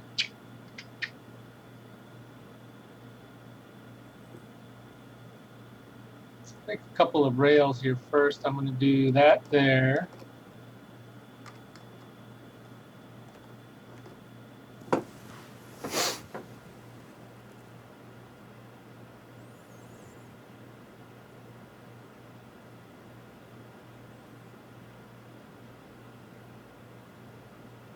And then we'll do this here.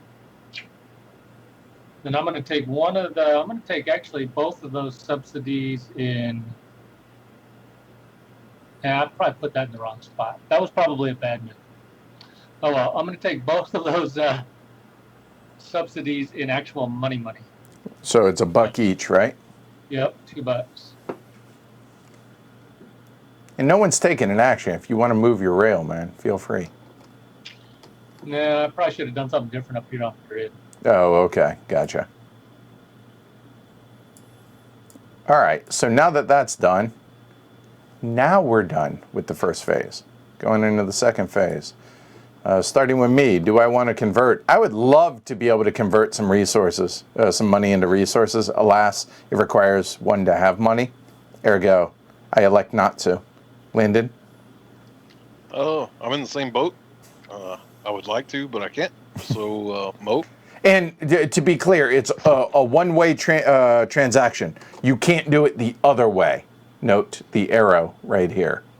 Yeah, resources will never become money directly. Right. Right. You're never making yourself victory points somehow. Right, yeah. All right, Mr. Mo. I have no money. I have no points. I'm losing. Right. And Big Daddy Brian over here. No, I'm okay for now. I like having, actual points. Okay. All right, so moving now to phase 3. Lyndon, take it over. All right. Mill mine move. First up, Edward. You do have a mine, so you at least have a mine action. It does not look like you have any of the others, so go ahead and take your mine action. All right, so looking at this, now we will do what I was trying to do earlier. So mine asbestos, once per round, I can hire workers, mine safely or unsafely, and then place a blue die based on the number of workers that are in there. So, do we go super dark in this and start just killing folks? So this mine currently can hold, because it's the first mine, I'm allowed, normally I'm allowed 3, but I'm allowed a maximum of 4 because it's the first mine in my game. So the answer is I could get a 4, and if I choose to get a 4, obviously it's going to be unsafe. So at that point, then we look up here for 4 is going to be, it'll get me $3, plus I'm going to get a bunch of money when transporting for on my rail. That can be a ton of points, but it eventually is going to kill out Salmo because I'm going to basically be killing workers from then on. Do we want to? Now, instead of going to the emerging market, you can send that to my mill, man. It is an option to send it to your mill. It is an option, but I cannot fathom a good reason as to why I would do that and give you points. And my numbers go up. You're a helpful dude. Okay, so to mine safely, I could hire 1 worker because I have 4 Salmo resources, which means that would get me a 2. That would cost me all 4 Salmo resources. I would not kill any workers. And at a 2, that would get me $2 as opposed to $3. And I wouldn't kill anybody.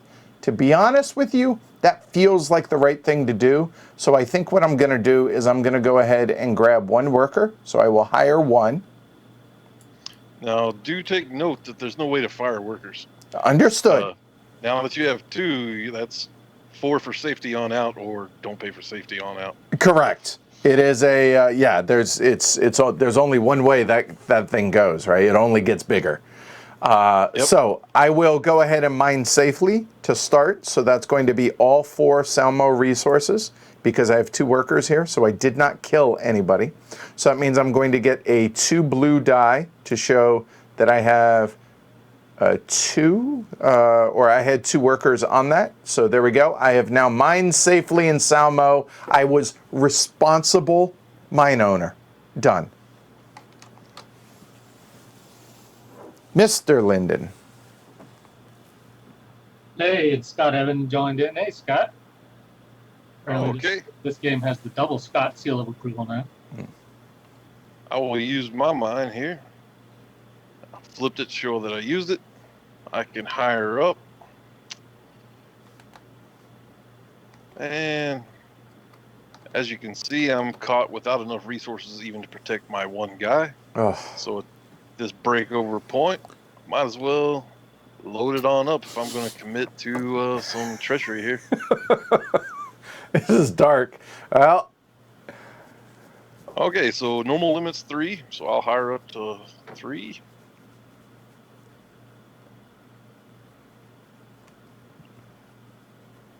So now there's my 3. I got +1 because it's my first mine of the game because it's here in the first column. And I got +1 due to political climate effects up there in right Rutland. there. Yep. Yep. So now the cost is 2, 4, 6, 8, 10. We can't afford 10. We can't afford 2. So this guy must perish. But that would be a 5. So put him down there. Which actually, correct me if I'm wrong, is a 6, correct? That is also correct because of the level 4 in red. Yep. So max profit for 1 human life. Welcome to the cost. Okay. Pretty much. Okay, I did have a death, so the demand tracker moves by 1. My turn order marker moves down by 1.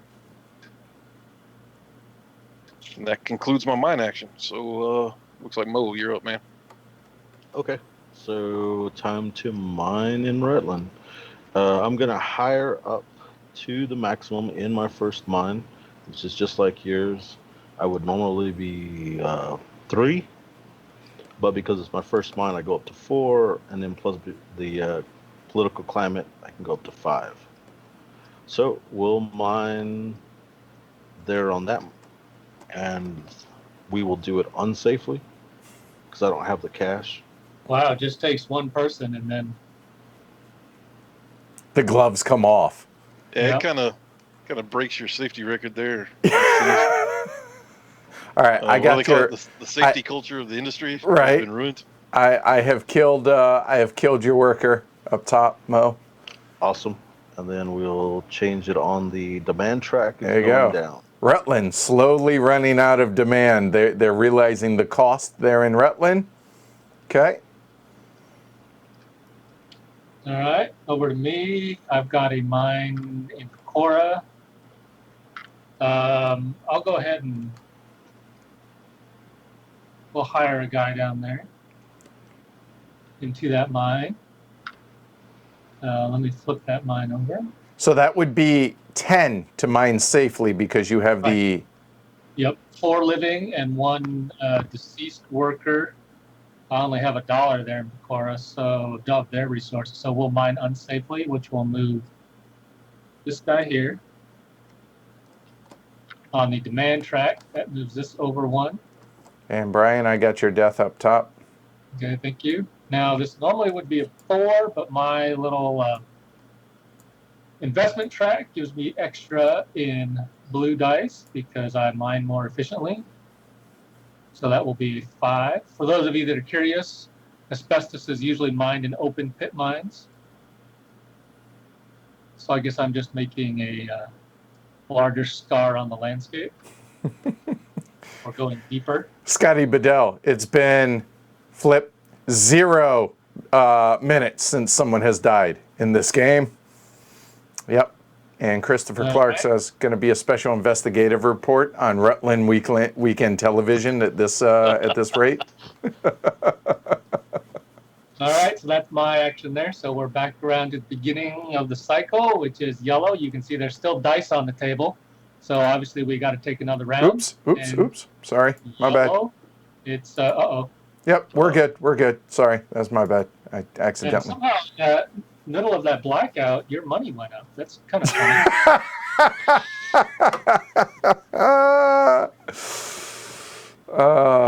Flipped worry, days since back to 0. Oh, this is it's not funny, but it's yeah. Yeah, OSHA is going to have a heyday with your, not my company. I would just like to say we have operated safely. We have respected human life thus far, but it's early. See, Give it time. You remember back on my action, I said I had a choice to either build rails over here by Mo. Had I done that, I could have also got a subsidy and remained with a good safety record. But I chose the quick profits from the mill. So sorry, guys. Yeah, something to be said there about companies needing government subsidies to operate safely, I'm pretty sure. Huh. All right. Maybe. So now I have a choice to deliver over here on the middle left. So I could either move to a mill locally. They're in Salmo, but obviously there are no mills in Salvo, so that's not an option. I could deliver this to Lyndon's mill and give him points. Sounds like a plan. Nah, I don't think so. So we'll choose to exit via port and go to the external market. So now I choose which direction I want this die to go because both of those are built and they are mine, and they are both at a investment level of, or priority of 1. So I will choose to go this way. And now it is even direction. I choose to go this way. Then I must go this way. Then I must go this way because I cannot go backwards. I must go this way because it is there. I can only go this way because I cannot go onto mine again. I must go this way and then out to the port and out. So then we look at this column and row where just to the left of where that die is. So we look there and it's a 2 pip. That's going to be, I will get 2 bucks for that. Then I hit this rail, this rail, this rail, this rail, this rail, and this port. So 2 up here for the die, plus 3, 4, 5, 6, 7, and 8. That'll do, pig. That'll do. So that will then be delivered, and that'll be 8 asbestos bucks and done. So. Sounds like someone needs to get up there in Salmo with Mr. Yellow. No, you guys are doing just fine. Don't worry about it. Please continue. All right, so I'm going to send mine raw asbestos here to my mill over in the UGL. So I have to choose a port. There's a built port, the rest are unbuilt, so I must go to the built port. I have to follow the built rail, and my port, or most port. I've now exited the country. We're going to this country. I have to find a port to enter in. Again, there's only one built one, so it has the priority over the unbuilt ones.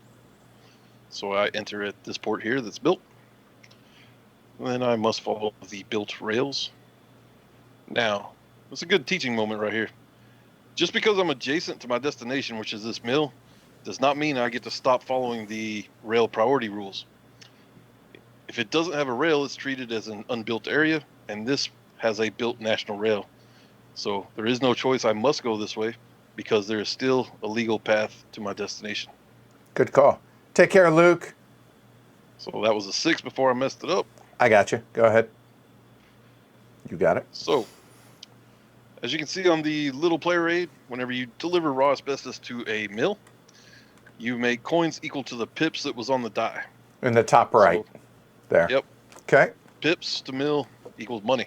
So I start at 6 plus 1, 2, 3, 4 for the port. 5, 6. So I have 6 money to me from infrastructure plus 6 for the die. So that's 12 in total for me. And real quick, the reason he got the bonus 1, you notice over there on the blue 1, that's why you got the bonus 1 for the port there. Okay. And Mo? Okay. And Mo received from Rutland when I used his 2 spaces here, $1 each. So that's $2 to Mo. 1 for the port, 1 for the rail. There we go. Got it. Way to be a team player. That was my move. Mo, you're up, man. Okay. I'm going to hire up for my mine because I'm going to mine this round. Okay. The maximum is 3, but Now, in just this another country, note here while Mo's doing this. He's got a cube out there, so he could either decide to move that one first or mine first. It's up to him. Right here is what he's talking about. Yep. Yeah, I chose to mine. My limit is 3 + 1 for the political climate. Right there. Yep. I don't have the money to pay for safety for everybody, so I'm going to have to kill one guy. I got your death up top.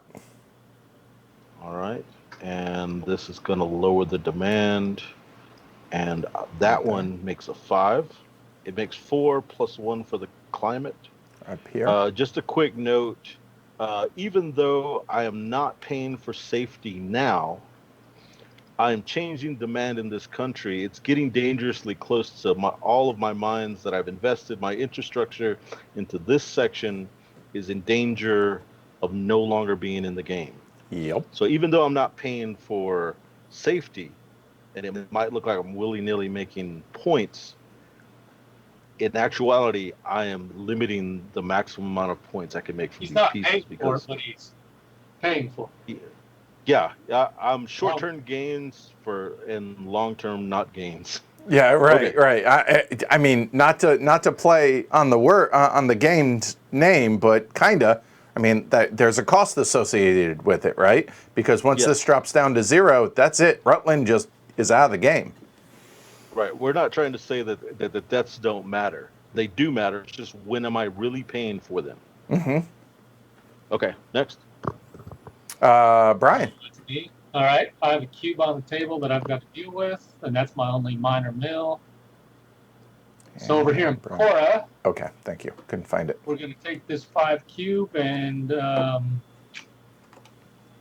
gee, Lyndon, I would move it to your mill, but it's already got a cube on it. We can't double up cubes, so I guess I'm going to have to move it to the emerging market. Sorry, man. I'll live. Sad timing for you, I guess. So we'll just go on this path from here down and out. And out. So that comes up here. A 5 on this track is $3. Mm-hmm. Plus I get 1 for the port, and the political climate's an extra 1, so that's a total of $5. Make you hop. There you go. Okay, so we're at the beginning of an action cycle. There are still people with mine mill move actions to take, so we will continue the action cycles.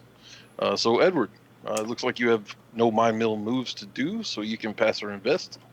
Yeah, so this is an interesting situation right now, right? So I have a mill I'm going to produce next round, going forward until Salmo is removed from the game, which at this point probably will not happen. So being able to invest a couple bucks to be able to get a higher pip value, that's kind of nice, okay? So that's good. Having a priority for rail and for ports also going to be important for me because I'm going to be lagging behind in points here because I only have the one mine going on.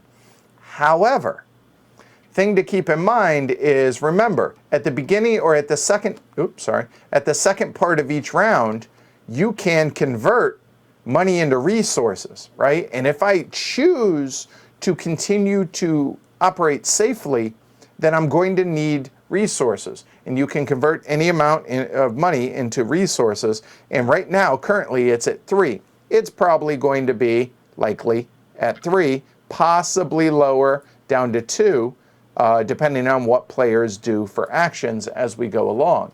So it's going to be $1 per 2 or $1 per 3. So hiring more workers is going to be prohibitively expensive, but I got to be able to make money, right? So all that. No, you don't. So moral of the story is, do I spend my money now on guaranteeing, or at least maybe not guaranteeing, but strengthening my position to be able to force people to use my infrastructure, be it rail or port here, or to be able to have higher production value, or to be able to make more money, right? Or do I keep it for resources to continue to be safe? Yeah.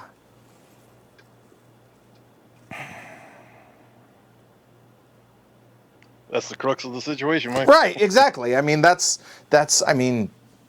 what makes this game good, or one of the things that makes this really, really good. Well, as it is right now, I think I'm going to go ahead and spend $2. And man, I have so much. I could make a case for all 4 of these, but honestly, I think forcing people to use my port here, if they come in here, is going to be super important to me because of all this rail infrastructure I have. So I feel like that's the right thing to do. I realize that's a long decision-making process, but I want to step it through for you guys watching at home. The types of decisions that we're looking at. So there you go. My decision's been made. Done. Lyndon. And that's also double protection for you, because not only does it force people coming in to use your port, it also makes it so people who build their own port over here don't force you to use theirs should they go up in Port Authority. You are correct, sir. Alrighty, so I have to mill this asbestos here. And so, do I want to hire another worker or not? If I don't, I can afford this guy's safety. If I do, I can't. And those mills are expensive, so I will not hire any more people. So I will pay for this guy's safety. That costs 2 UGL resources, which I pay. There's 1 guy in the mill, so that will turn into a green 1. Good job being responsible. Also take note that unlike your mines that you flip over whenever you use them, mills do not flip over. They can be used more than once per round. And so that is a green 1. We will place that there. And it is now Mo's go. Okay, so we're gonna move. We'll move this 6 right here. Next to it, I've got 2 choices. This is built, so I have to go on the built. Then I have to go on the built, built, built. Here I have a choice. I'm going to go north, here, here, and then this is one of those teaching situations as well. I'd like to go to my port. But since I'm next to Lyndon's, I'm next to a destination that still leads to, I'm next to a rail that leads to my destination. So I have to go here, and then I have to go down, and then back around. And then we're going to go to the emerging market. So on the emerging market, we're way out here. Well done. So, okay, so we'll go 4 for the emerging market plus my port and my 4 rails. So $9 total to me. Let's see, $9 total to me and 2 to Lyndon. Yep. I think that's what they call collusion. Yeah, did I mention I didn't know this was a team game? I'm just saying. You can also see that more of these deaths up here were Mo's and not mine. So what he's giving me, he's also taking away. Because when the country generous. goes away, it negatively impacts both you because your infrastructure, right? Yeah, the whole board's gone. So my stuff, his stuff. All right, so I am going to invest. Because you have no mill minor move, right? Yep. So I'm just gonna spend 2 victory points to go up to a port authority of 1. Oops. And back to the next person. All right. Okay, there are still actions to be had by some players, so we'll continue our action rounds.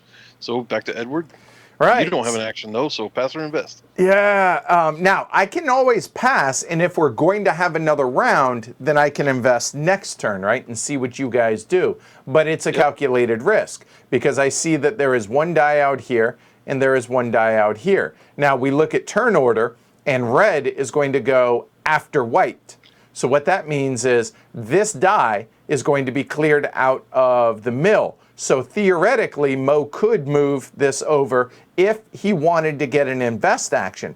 It helps Lyndon, but it gives himself an invest action because he has no more actions over here. And Lyndon will have one more action if he delivers that die over there. Is that a good summary of it, fellas? It's a real good Yep, summary. perfect assessment, man. So I'm willing, looking right now at rail in port. If Mo were to do that, then I can make a decision next turn.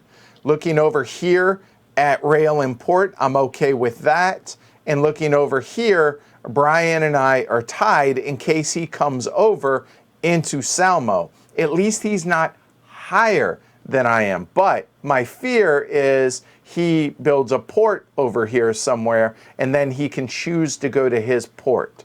So with all that said, I think what I'm going to force people's hands. If they want to mess around in Salmo, they're going to have to come with it. So I'm going to spend $2 and I'm going to peg out my port, which it can go no higher than that. I've now fully invested and my priority level of 2, and the yellow player's turn is complete.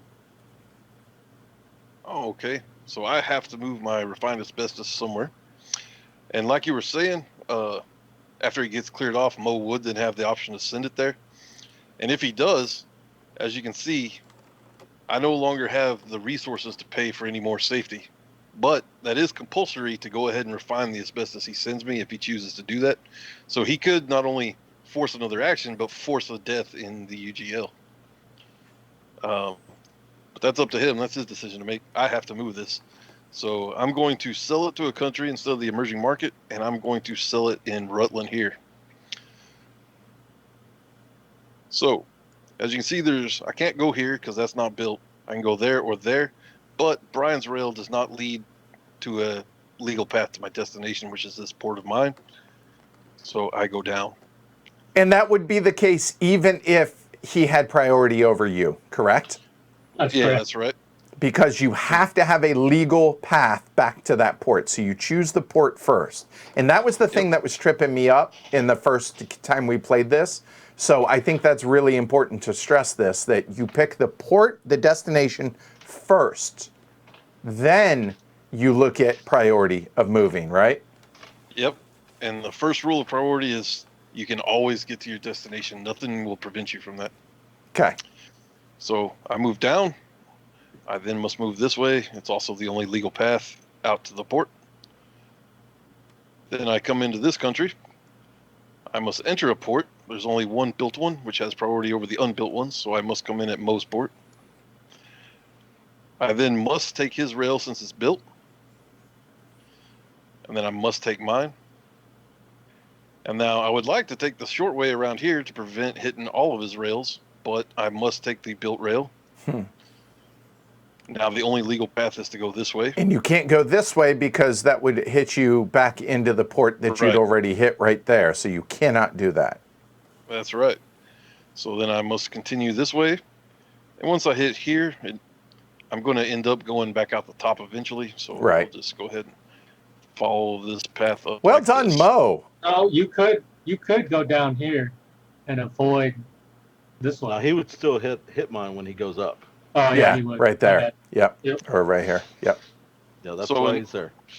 So in infrastructure money, before we get to the asbestos, I get 1, 2, 3, 4, 5, 6 in total. So it's 6 infrastructure dollars. And Mo gets 1, 2, 3, 4, 5, correct? That's right. Okay. Way to be a team player. Brian. Now, prior to having chosen that as my destination, Rutland did have to have demand for refined asbestos. They still do. So if they hadn't, then I couldn't have gone there. So I moved my cube up here to the demand track, showing that they only want one more on the 2. This round. One more. This round, right? And then as you can see on the little player aid, this is the first refined asbestos we've sold. Top right, it's pips going to a demand triangle equals double coins. So I get double the pips and coins or money. Pips was only 1, so that gets doubled to 2. And now it is Brian's go. Nope, Mo. My bad. Mo's go. No worries.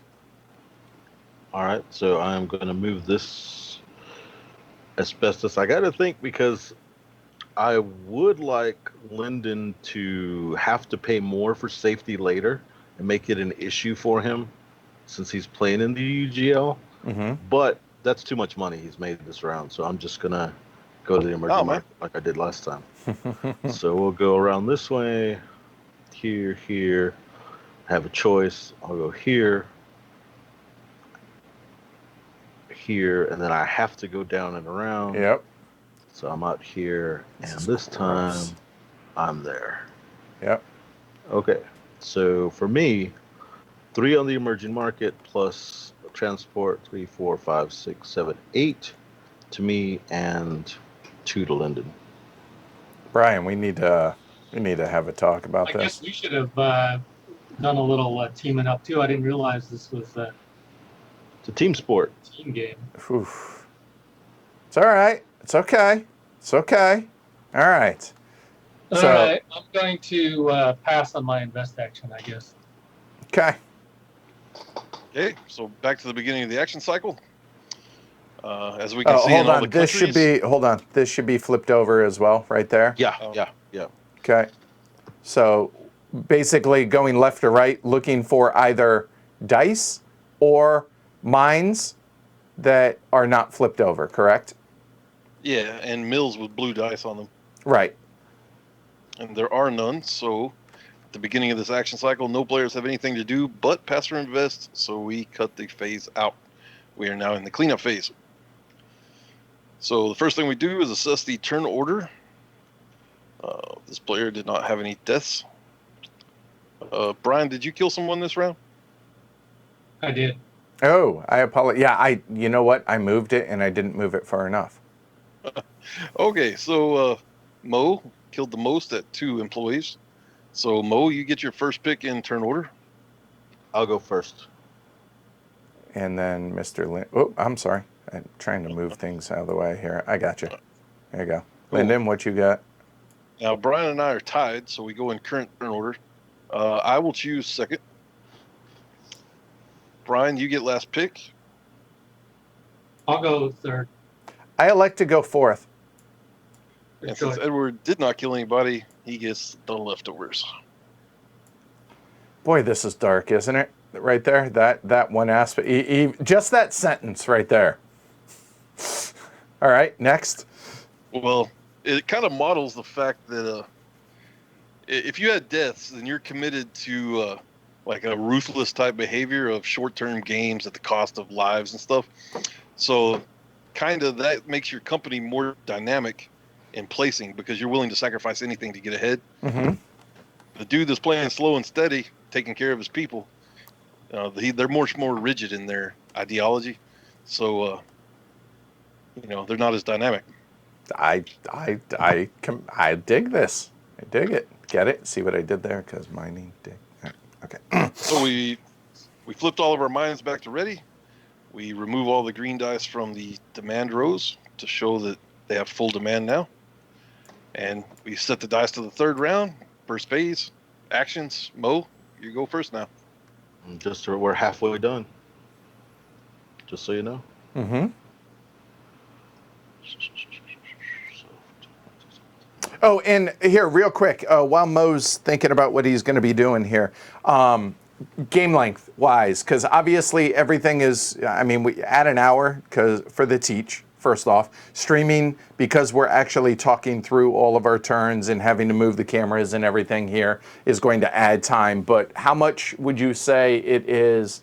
Half an hour per player? Regular? Somewhere between 20 minutes and half an hour. A player. Okay. That. Cool. Let's And for see. those at home, you guys enjoying this? Is it making sense? Are you guys starting to see the dynamics of the game in play?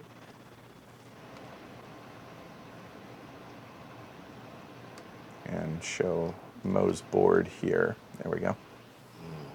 Hard decisions. So what is it you're thinking about? Well, like what types of things are you balancing? I might help you out and build some rails that go off of right here. Yeah. And Help come you. back around. Because once you get to this spot, the other 2 spots are open. so you'll be forced to go on my rail. If I do that, you might avoid going that direction completely. So my question is, should I or should I not? I have 4 points. You don't need to mess with that. You should focus on other things. And then in this round, Mo and I both have to think about our mines because they're tied up in a country that's probably not going to stick around much longer. Yep. So we'll need a source of income after that. Because you have to produce in Rutland, both of you guys do, because there are 3 mines over here. And right now, it's going to cost, let's see, 10 to mine safely there. And it's going to cost 10 and 8, respectively, to mine safely there. So needless to say, this might be the end of Rutland. Luckily, they have enough money that if they, if their board of directors replace the CEO and they want to go safely, they've got plenty of money to do that. Which if they would like longevity there in Rutland, then they're going to have to. I'm just glad I don't have to make that decision before the other player. Yeah. I'm going to go with Since I go- Brian over here. All right. With Brian over here in Pecora. Okay. I'm going to place that. First one's going to be Okay, so rail. The- Gotcha. rail. And I am going to overbuild this guy here. That's out of the game. So I've got rail to build and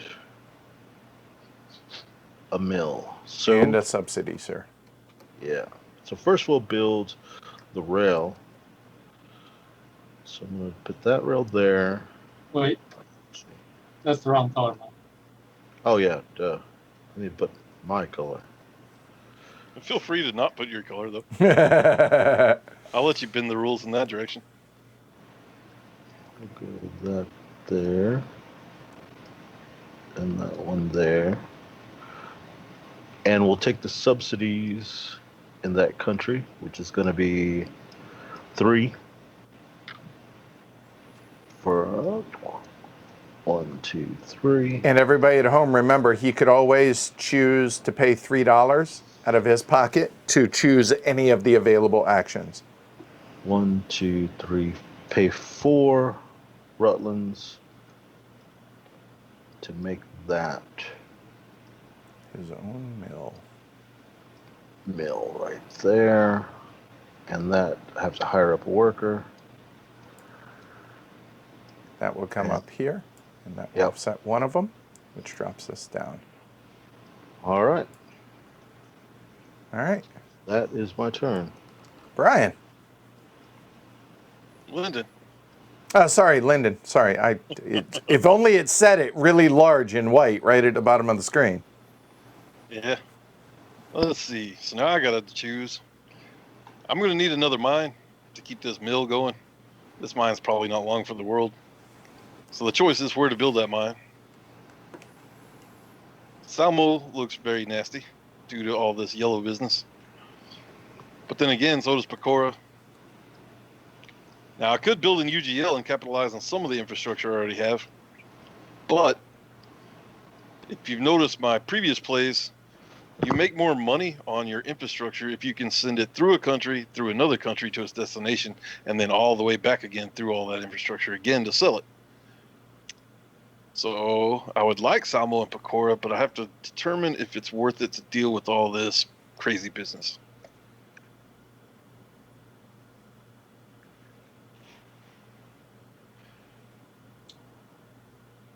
You guys need to stay out of the car. I disagree.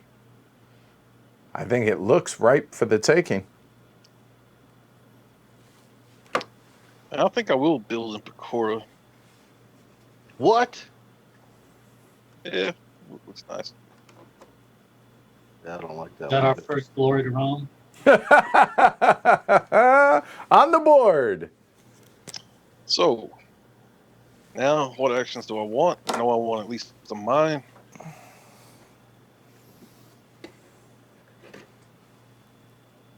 Oh. Yeah, whoever put those mine tiles right next to each other during setup didn't do us any favors. We'll go right there. So first off, national port time. We'll build this national port right here.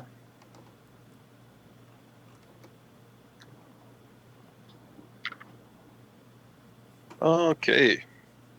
So I got 2 mine actions and a rail.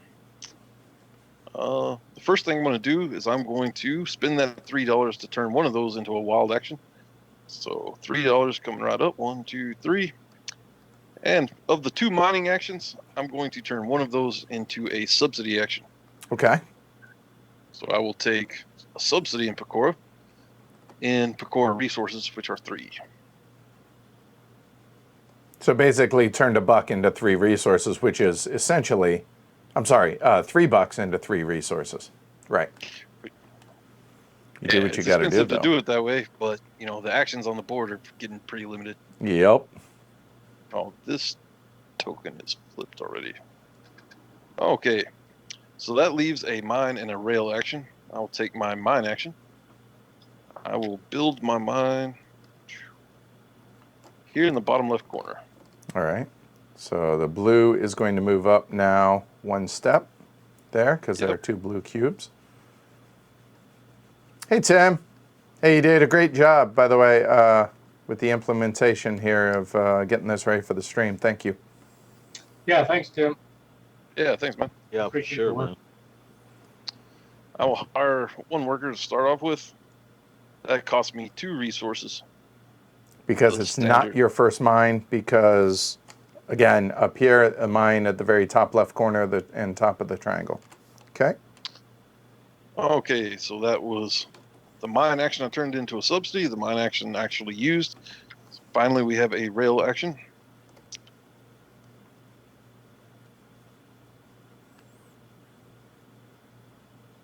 And now that we have level 2 blue in effect, I am going to overbuild this industrial site for only 1 build.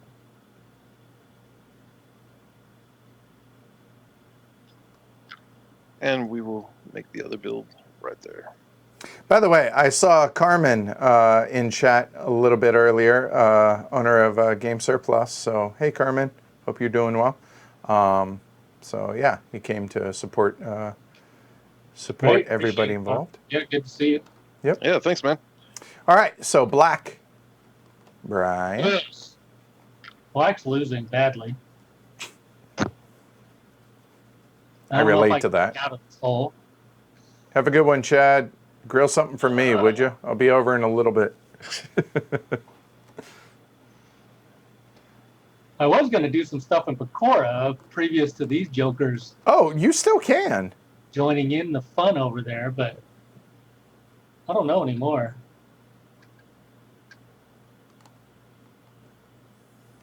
I mean, you're welcome over here in Selmo.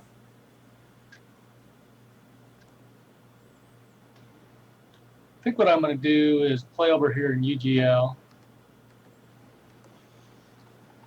Take this action here. Ah, glory to Rome. Oh, that's a shame. Is that the action you wanted? Yeah. All right. That's too Well. bad. All right. So that's going to be first. The subsidy is 3 UGL bucks. Yep.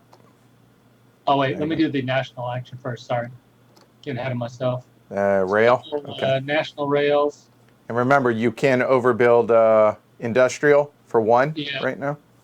Yeah, I'm going to throw in here, and we'll put one. Bigger one there. All right. So now do that subsidy. I got a tough choice here. Sorry, I'd like to build that mill, but it costs $4, which I do not have. But I'd also like to do both of those other actions.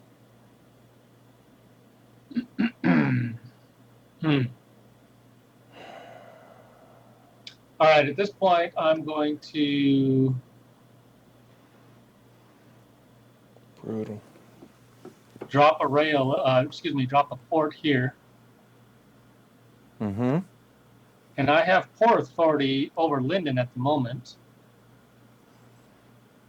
So if he wants to keep using his mill there, he's going to have to use my port.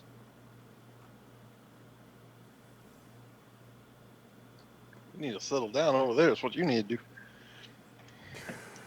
do. And since I can't afford that mill yet, I'm going to spend $3 to turn that mill action into a rail action.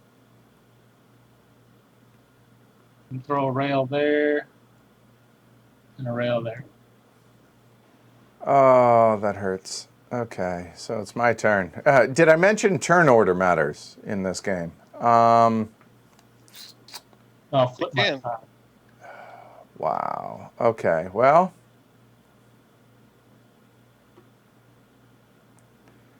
Oh, there's so much I want to do right now.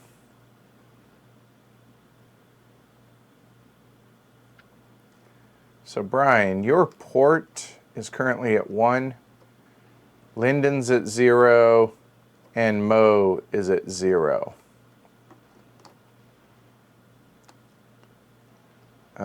I can't build in Rutland. This thing's about to die. I think that would be too short-sighted.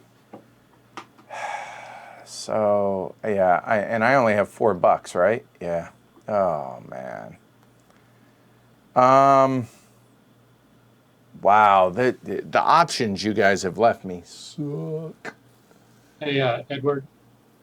Yeah, I got it. It's right here. Don't worry, I know.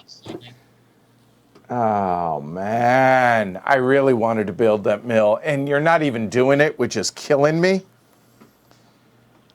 You do have 4 points. You can spend points. I can spend points, I know, but then I need resources, and I have none of that.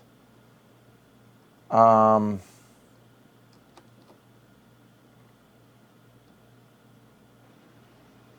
man. You're gonna have to build some rail, man. Yeah, I guess I hate the idea that I'm going all in on one country, though.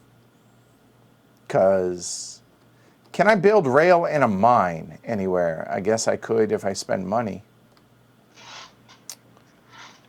Yeah, all the natural rail mines have been taken.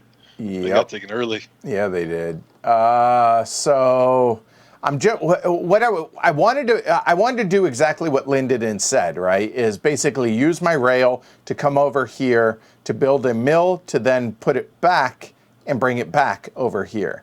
Alas, that is not going to happen. So you know what? I think.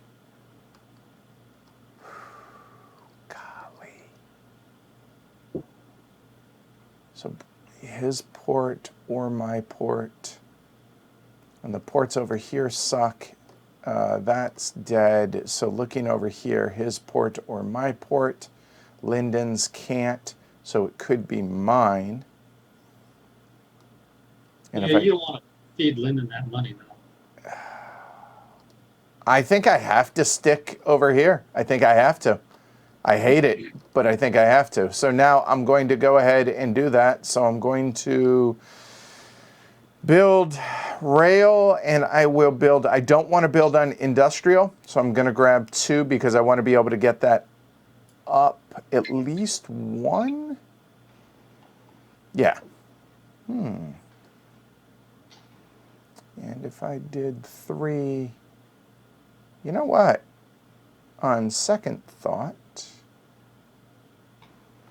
I think I'm going to build 1 there and 1 there. That's fine. I think that's okay. All right, done. So now what action do I want to do? Well, I need a mine. I know that. So the mines are all up here, so it's going to be on some of these vertices up here. How about we choose that one, I guess? All right, so it's going to be at least 1 subsidy, and that subsidy is going to be at 3 or 6. So that's going to be 3, and the question is, do I want to pay for another? No. York's wondering if the game can GTR its players, and it definitely can. So I will go and take both of my subsidies for Salmo, and then I'm going to build a mine. And I will go ahead and build. I think I will build, because I want it to be able to hit my port. So I will go ahead and choose. Doesn't matter. If I choose this one, it still works. And that way you guys can, and it automatically comes to mine. So I think I'll choose this one. Yep. There we go. So that will come here, which that will go there. This will come over, and I will build my second mine there. This mine will go right there. And I have to hire at least one worker. Yeah, just one for now. Oops, up here.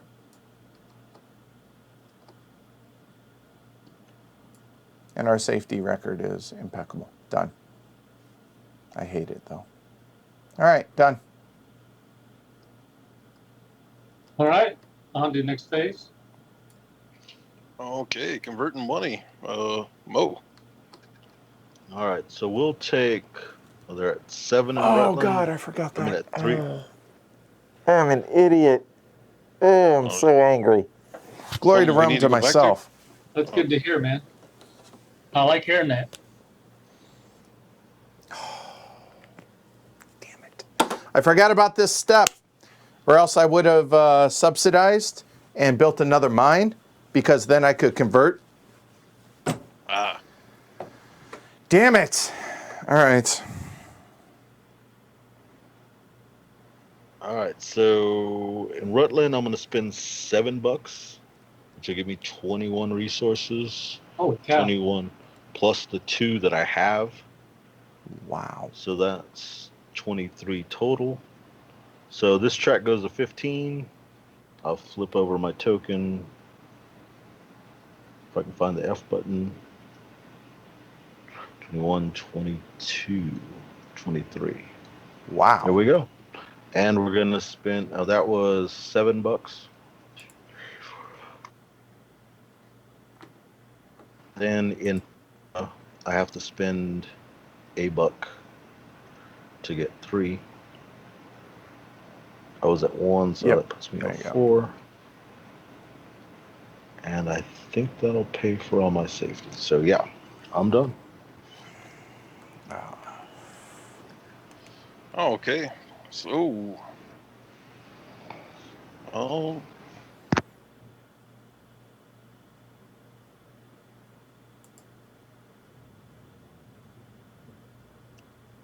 I think I'm good. I think I'm going to just pass on converting. Hey, Brian. don't you want to buy some resources in Rutland? Come on, man. No. Eh. Both there. No. I think you bought enough to cover both of us. Looks like. Doesn't mean he has to use them. Even if he doesn't use them, he's bought them at this point. Right. Yep.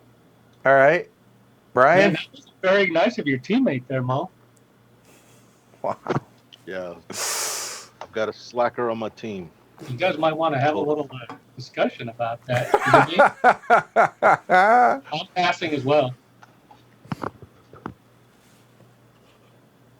So, Edward, are you converting? Oh, you're passing as well. Sorry, it took a little bit. Okay. I am going to convert at least $2 into 6 resources, which gets me to 12.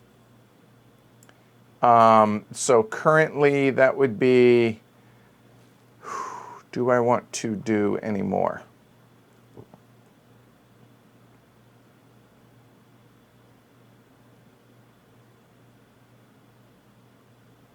Nope, that's it. Done. Okie dokie. Phase 3, mine, mill, and move. Mo, you're up, man. 2 mines. And a mill. So we're going to hire up to my maximum in this mine. That's going to be 1, 2, 3, 4, 5 plus a dead guy for 6. So to pay for safety, that's going to cost 12. and I think I'm gonna do it. Wow. Yeah, I'm gonna do it. So All 12, right, so 23, you're down to 11. Okay.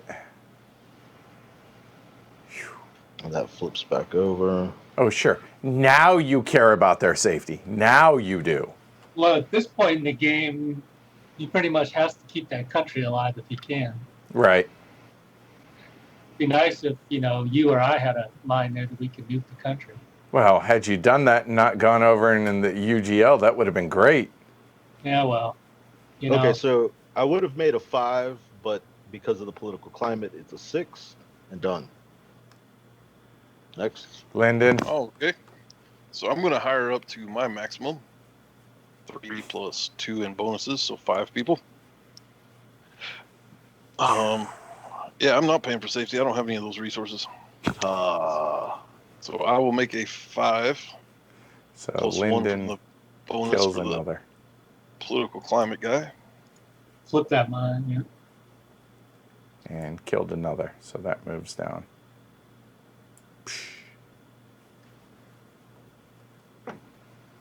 Brian? All right, I have a mine in Pecora I've got to deal with. So first I'll hire up over here. My maximum is only 4 because this is first mine, so it's bonus but no political effects. At this point, I have 4 living workers and 2 deceased, so that would be, a lot of money, which I do not have. So we will mine on this mine. That's going to be unsafely. So that will Drop that down cause there. the death of another worker.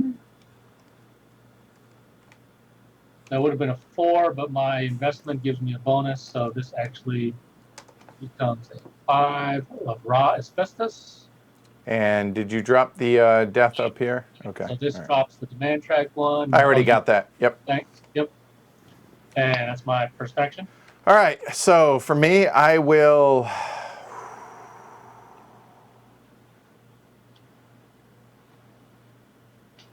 Do I bother hiring up? Going last sucks so bad. All right, so I will go ahead and hire up to my max of my first mine. So I will put that there. And that is 4 because plus 1, right? And I will go ahead and pay for safety. That's going to be 8 from 12, drops me to 4. And that's going to be a 4 mine right there. So I will grab a 4. Let me flip that first. There. That goes there, and that will be a 4. And done. Okay, second action cycle. Mo, you're up. All right, I'm gonna hire up in the second mine all the way up. All right, so I have 5 people that I gotta account for, 4 living and 1 deceased. That's gonna cost me 10 to mine safely, and I'm gonna do it. So that takes me down to 1 resource, and that makes normally a 4 die, but in that country it's plus 1. And the reason he can have the 4 workers again is because of that. Yep. Wow. And there we go. Lyndon? There's a lot of high quality asbestos out there. Yeah, it is. Oh, okay. And Time I to treat spread my the wealth, workers it looks right. like. Yeah, he's gonna boast about that as you guys have piles of dead bodies all over. Yeah, no, that's fine. That's fine. However you want to sleep at night, you do you. Well, now the government's breathing down his neck, so Yep. he has to do something. So I'm going to make everybody money except for Edward and ship this to my mill in the UGL. So I must go this way, then this way, then this way, then out. So then we come over here. I would like to use my port, but Brian beat me to the punch. I must use his. Come in here, come up this way. So in infrastructure, Mo makes 2 from the stuff I used in Rutland. I make 2 off my 2 rails in Rutland. And Brian makes a whole bunch. 2 for the port, 3, 4, 5, 6 in total. Then I get paid for my pips on the asbestos, so that's another 6 for me.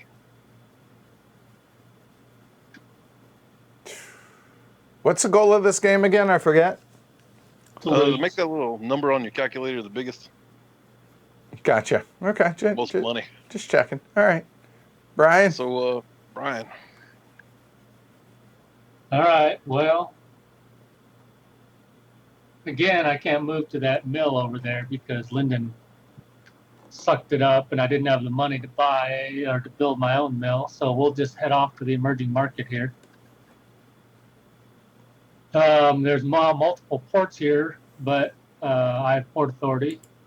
So we'll just go to the emerging market from here, up, down, and out. It's $3 there. That was a 5. It fell when I dropped it, but 3, and then 4, 5 for the ports, and then Mo gets 1 for the rail.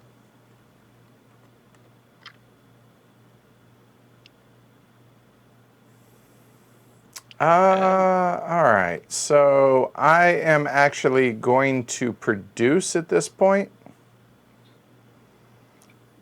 I don't want, or do I want to move that right now? I don't think I do. Do I want to just go ahead and go whole hog on this one again and kill him?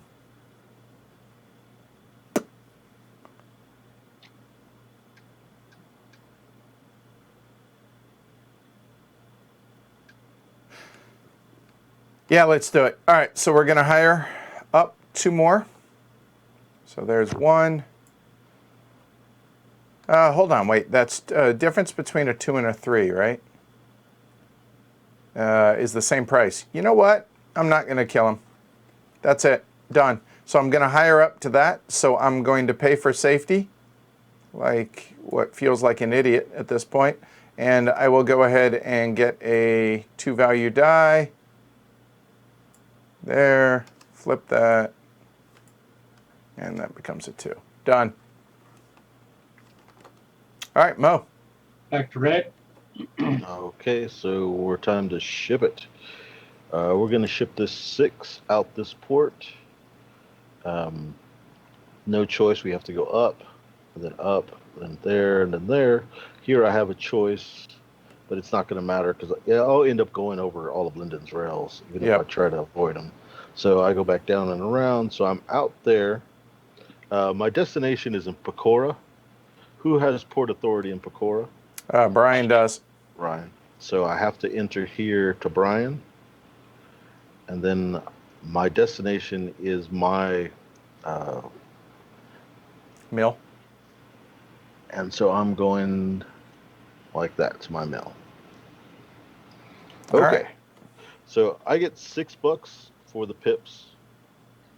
And over here in Pecora, Brian gets 2 for his port. So I got my 6 plus 1 for the rail over there. And then over here in Rutland, 1, 2, 3, 4. I make 5 in Rutland, and Lyndon makes 2. So I make a total of 5, 6, 12 for me.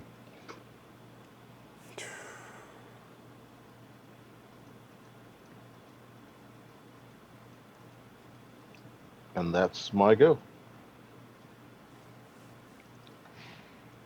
Okay. So, do I want to mine or mill? I don't think it's going to change much, but might a little bit. Let's go ahead and do the milling in the UGL. I've already fallen to this path of evil, so I'll go ahead and hire another worker. I can't pay for the first guy's safety, so why not just stack them up? So population limit in my mill is 2. I hired up to 2. That's going to change that into a green 2. And you killed him, right? And I am going to not pay his safety and kill him. Okay, so that drops there, and then this will drop up yonder. Okay.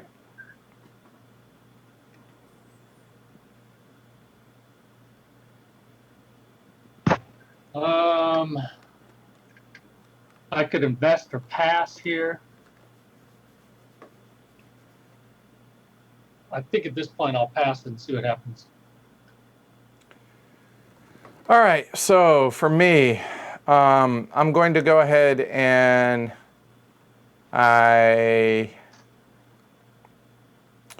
let's see, all the mills are taken, aren't they?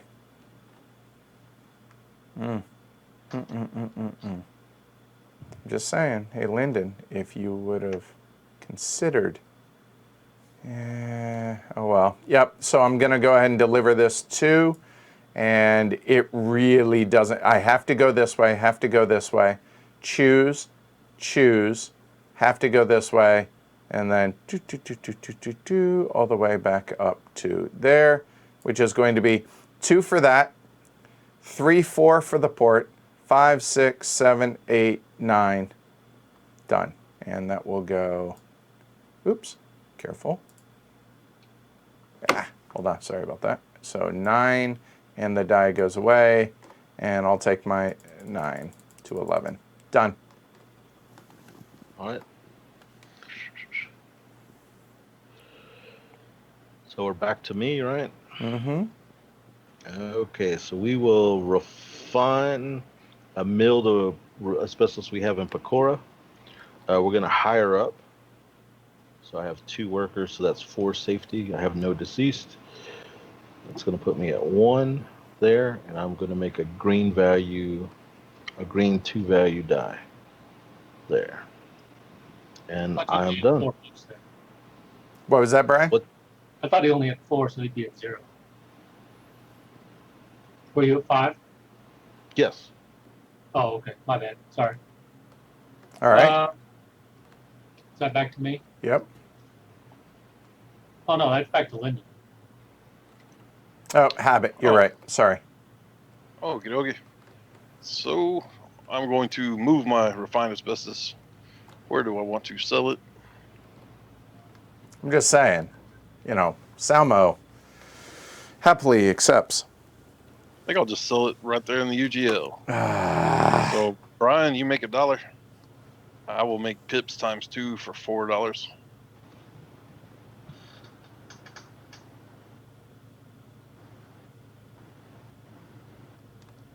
Putting me at 35, and then it is Brian's go. Mistakes have been made. Brian? I will, this may not be smart, but I'll go ahead and take $2 in Port Authority. All right. So for me, it doesn't make sense to do anything but just go ahead and deliver this again. There to the external, there, doing the exact same thing, except this one's worth $1 more. So that's going to be worth 10 for me. So there's that. So up to 21. Done. And there are still dice on the board. All right, so my turn. I'm going to move this milled asbestos to Rutland because they have 1 demand. I'm going to go ahead and fill that demand. I have to go out Brian's port. I have to come in my port, and I have to go to the demand square. The demand triangle. So here I go. I got to go up and then out here. Then I'll come here. Then I must go to mine, and then I have to go down to Lyndon's, out here, then come all the way back up and around, and then finally to deliver there. Okay, so for the pips on mine, they're worth double, so it's 4 for a green. Here in Rutland, Lyndon makes 2, I make 5. And in Pecora, I make 1, and Brian makes 2. 6. So what have we learned here? Don't be off by yourself, people. Okay?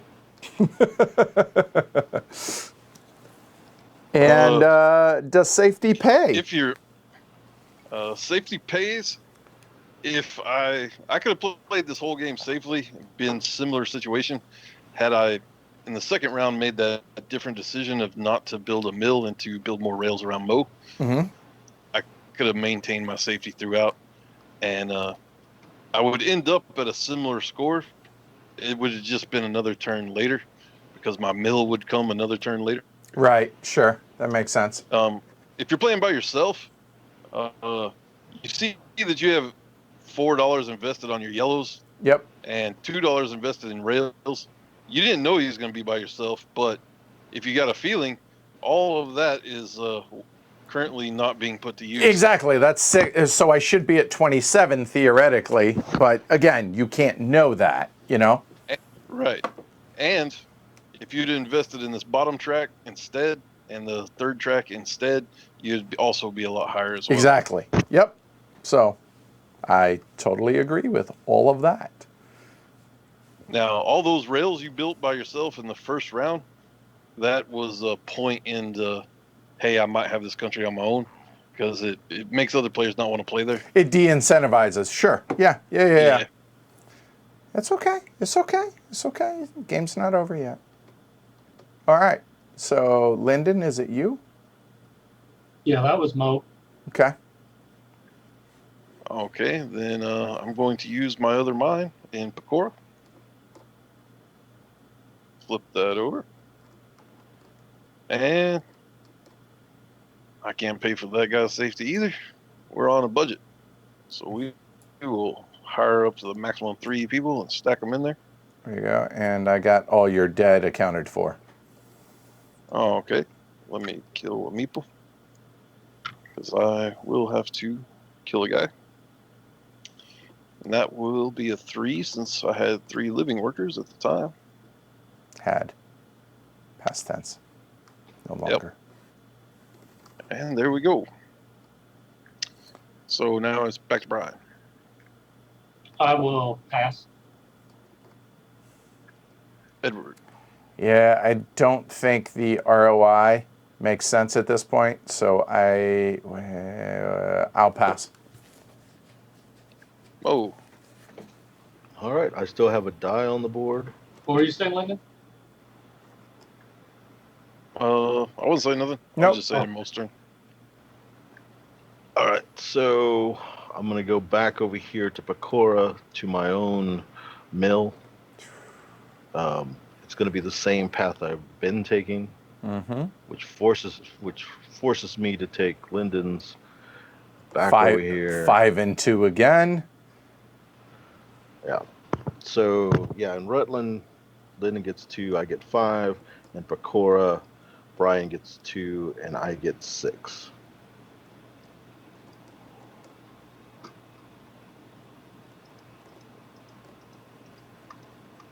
And Lyndon?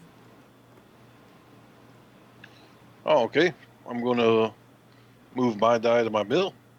So in Pecora, I follow 2 of my rails and then out Brian's port. So that's $2 for each of us in infrastructure there.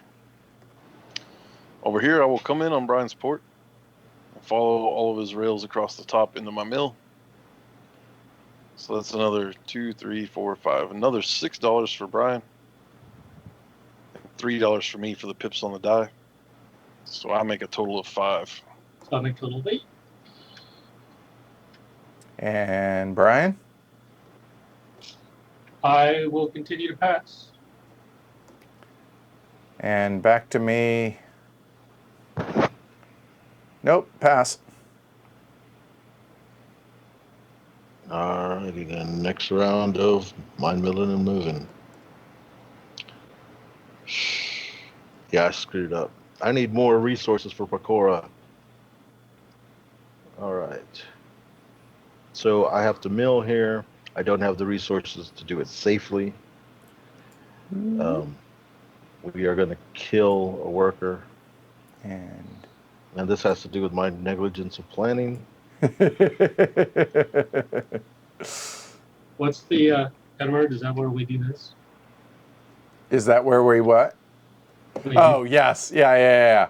But, well, I mean, I'm the owner of this for this game, though.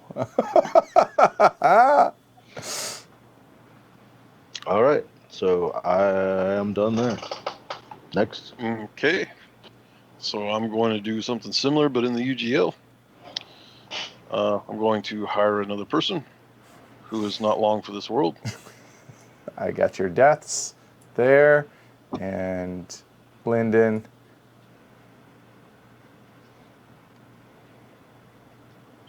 That will become a 2, Oof. and that's one more minus guy.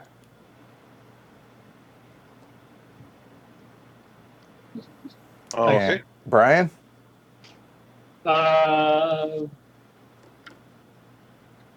Yeah, I think it's. I'm passing. Yeah, I can't figure out why it would be valuable. There's still dice on the board. We go another round. Mo, you're up. All right, I will. I'll go to the emerging market. I have to go out of Brian's port. I go here, here, and into the emerging market. Brian gets 2 for his port. I get 2 for the emerging market and 1 for my rail, so I only make 3. Yep, I got your die. Okay. The reason, just to point that out, there was no more demand at the Cora, so he couldn't take that here, and he didn't want to feed anybody else. Right. But I will feed Brian, and I'll sell mine in the UGO.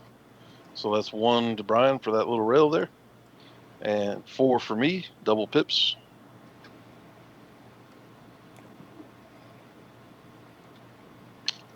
Okay. And I Back assume to- Brian and I are still passing. Yep. Okay. And are there any dice left on the board? Nope. No more mine milling and moving. So we will go to the cleanup phase. So looks like I get first pick. I'll choose first. And then Mo, you get next pick. Let me see. And you get to not whistle anymore in my ears. I will choose. Oh, sorry. Yeah, I'll have to choose second. You know what? No, I'm going to go last. Yeah, I'll choose last. Okay, It's Brian. probably a mistake.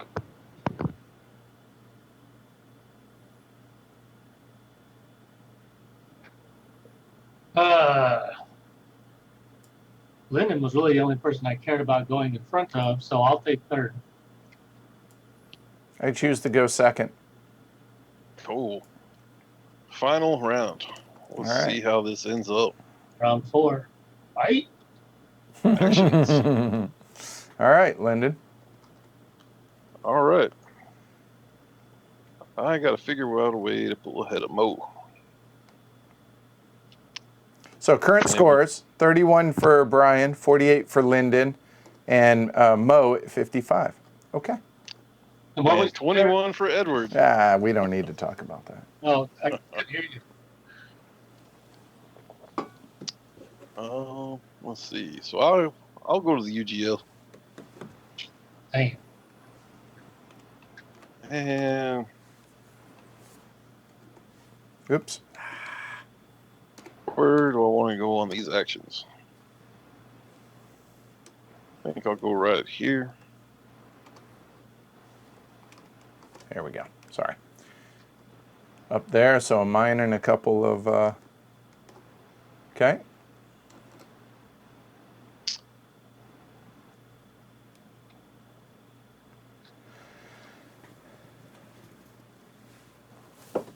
So what first you I'll take thinking? a subsidy. Yep. I'll go to 2. Currently at 2. Mm-hmm. And I should have planned better and bought some of those last time. I did not.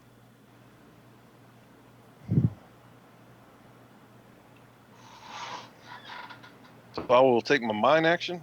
I will spend those 2 UGO resources to pay for that mine. I will build that mine right here on the bottom.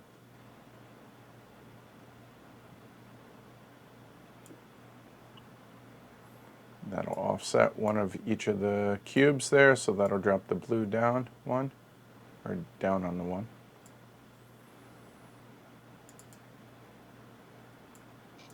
I'll hire 1 guy.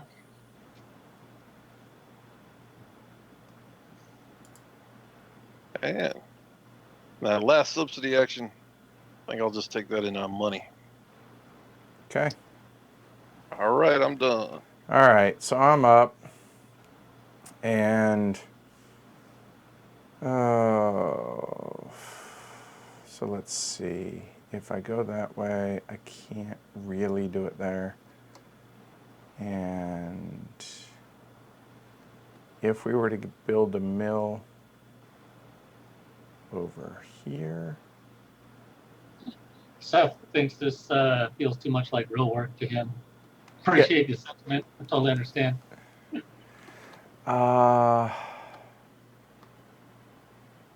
do I build? Port goes there. If I were to build the mill there. But the problem is, this port I chose poorly. Ideally, I would have built that port over here, but I couldn't have known that. So I will.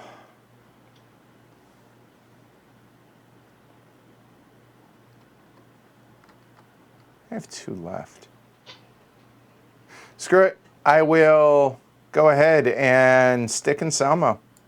So I will build a port, and I'm going to put this, actually, I will put it right there to where it's a mine and a couple of subsidies. And that will be a game port. So we'll go ahead and put that right there. That's fine. All right, so the mine, I will go ahead and build here for my mine to start there. And that will go right there. This will come up here, which I'm not going to bother moving that because that's going to go away here in a minute. So there we go. We'll start over here. We'll go ahead and build, or just grab 1 worker. There. And then I will pay $3 to change it to a mining action. And I think, oh, you know what? It's a last turn, it doesn't matter. So I will go ahead and build it there.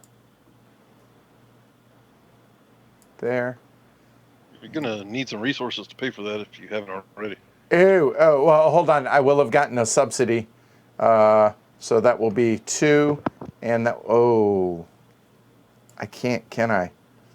Because the first one will have cost me 2, which just paid those.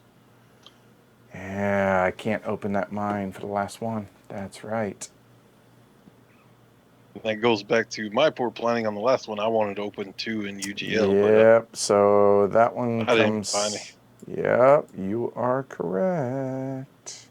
That goes there, and that goes there. Well, hell. Okay, so what can I do then? I already spent the money. A mill's not going to happen. We could do rail, actually. So I guess I'll go ahead and change it to rail. So I'll build 1 here, and I'll build 1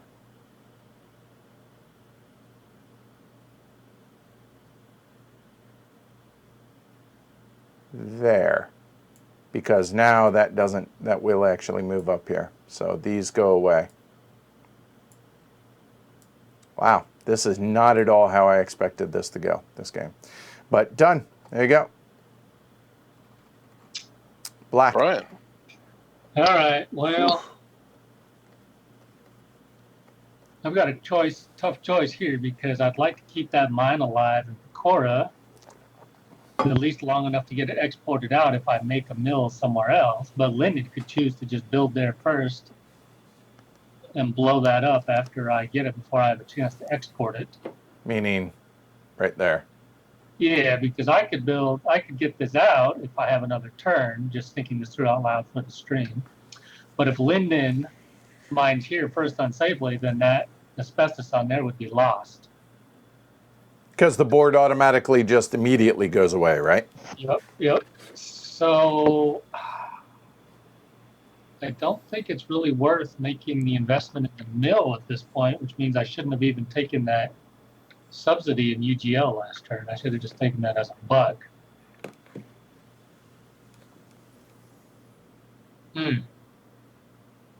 Oh, man, so many mistakes have been made. All this does is make me want to play it right away as soon as we're done with this. Well, that's a good thing then. Yeah, exactly, right? Yeah, totally. Wow.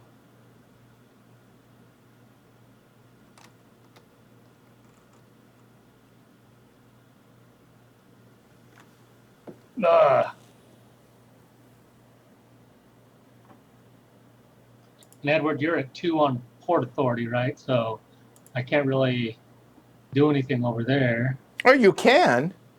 I don't mind. And let's face it, I mean, okay, this isn't me being sour grapes here. This is, I'm not going to make enough points to where I'm going to win. So honestly, if it helps you, I mean, sure, obviously it's going to help me, but it's not going to help me to the point where it's going to make a difference. You know what I'm saying? Yep. So I think at this point, what I'm going to do is I'm going to take the port here in Rutland. That'll be a national port here.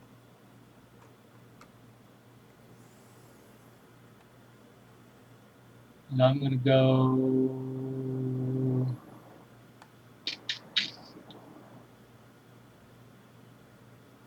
up here. All right. So 2 subsidies and a mining. And subsidies are at $2 there, but they're doubled, so they're 4 each. Got to build that national port first. So I did. Oh, okay. I missed it. My bad. So 1 subsidy gives me $4. Mm-hmm. We will build that mine right here.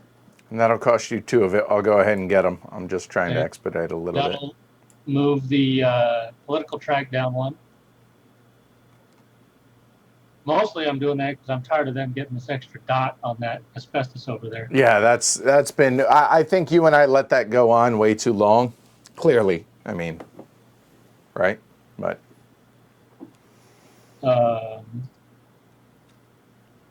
And I already spent your 2 resources for it. I'll hire a dude there, and then I've got 1 more action.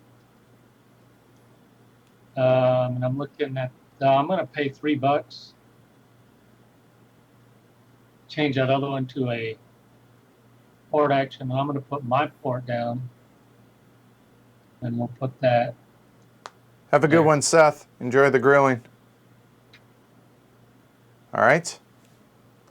And Mr. Mo. Okay. Yeah, that was some BS. Well, and then the other thing I had to do there, Edward, was drop that port down there since I have the Port Authority on them to eliminate some of those rails. Right.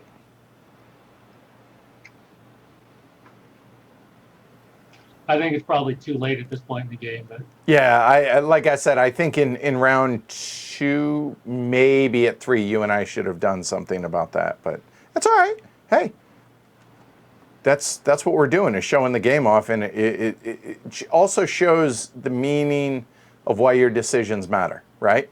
Which is the whole point here.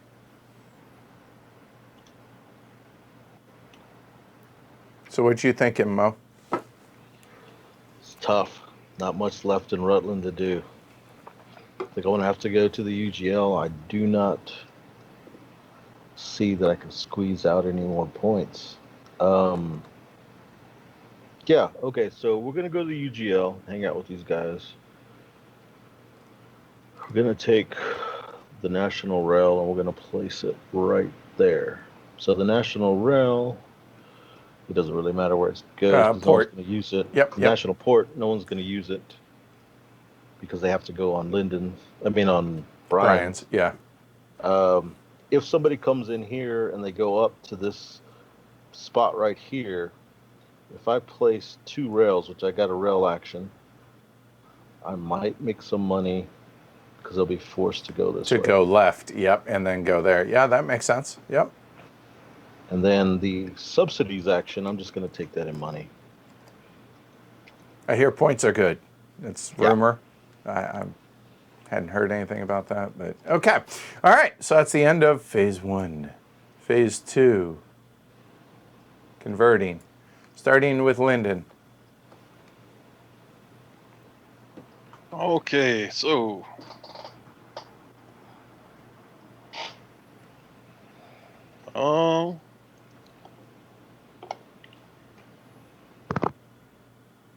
I think I'm good. No All right. conversions. I have decided that It's time to be evil.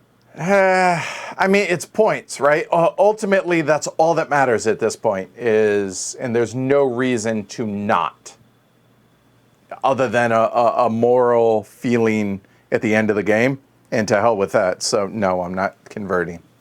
In your current setup, that's true. Correct. Brian? Had your investments been different, then safety would still have mattered. Correct. More. I don't Correct. think the countries that I want to do things in are going to be around long enough to make conversion worthwhile. So I will not. And Mr. Moe. Okay, so in Rutland, there's only one other player there that can do anything, to kill a worker. So that's Lyndon, and he's going to kill one this next round because he doesn't have the resources to pay. Brian's So- got a mine there as well, man. I show mouth. Oh, yeah, he does. Right here. Yep. Yeah, Ah, basically that's another glory to run. yeah. You're That welcome. that is not good. So there is no point in trying to save the If you country. hadn't said that, he would have blown all that money converting resources. Man. Yeah, I Oh, would have yeah. blown. I was about to blow $8. Maybe I should have kept my mouth shut. Don't All right, I'm done. All right, so we're damn it, done. Lyndon. No converting. So here we go. Okay, so first thing I want to do is activate my mine in Pecora and not pay for any safety. All right, so kaboom. So that kills my guy. And Kaboom's the place. does killing workers up here in the last round matter? Tracking that, No, it does not. but still, just for your conscience. So Pecora has realized the cost, so we will return rails and ports to the respective players. As you can see, mines and mills are now out of the game, as well as this whole entire board. Yep. Goodbye, Pecora. So So that was- thematically for the stream, that's basically the government has regulated use and mining and sale of asbestos out of that country. And just to be clear, we were talking in our last play. Like, do you guys remember the year for the U.S. and Canada? Well, the U.S. was a while ago. I mean, it's not a complete ban. You can still use selected products in the U.S. There's some exceptions, but you can't mine it or sell it. What originally got us started on this game was Mo found some documentaries that he just randomly was watching on asbestos. And We'll talk about that at the end, though. All right, yeah. save that. Yeah. But basically, in Canada, it was around 2011 when they decided to start down that process, and it didn't happen until the end of 2018. So a year and a half ago. Okay. Yeah. All right. So there's That's that. pretty recent. Okay. All right. So Edwards, go. all right. Hey, I think we're gonna mine. We'll go ahead and use the new mine, and we will completely max that out. And we have no resources, and honestly, at this point, we just don't care. So that's going to be a death here. So there we go. And that is going to be a 3. And that 3 will go over here. Oh, let me flip this. There we go. And that's a 3. And done. That was actually mine 7, so death is over Yep. there. Okay, fair enough, fair enough. Thank Not you. that it matters a whole lot. You're the only one there. Yep. So, Brian, you're up, dude. So my fun mine was gone because I was in Pecora. So there's a bunch of unemployed workers over there now looking for a job. We will At least hire they're up to the alive. maximum of. I was about to say, I think there's a bunch of unemployed workers pushing daisies, too. Yeah, there's Yeah. that. We're going to hire up to 3 workers over here. We will mine unsafely because I don't have enough resources. And So that would be a 3, but I have investments, which gives me a bonus, so that turns into a 4. and that was the last death before Rutland closes. And that was the first death in Salmo. You were doing so good. Yeah, right. Oh, by the way, Rocky says morals are overrated. So said Irene, who is a psychologist. Not sure how to take that given her occupation. Right? All Well, right. she's not a philosopher then, so. Right, maybe yeah, it's all all good. right. Yeah. All right, Mo. All right, so we're gonna have to mine unsafely because I don't have the resources. So when we mine unsafely, Guess what? that's gonna destroy the country. Kaboom.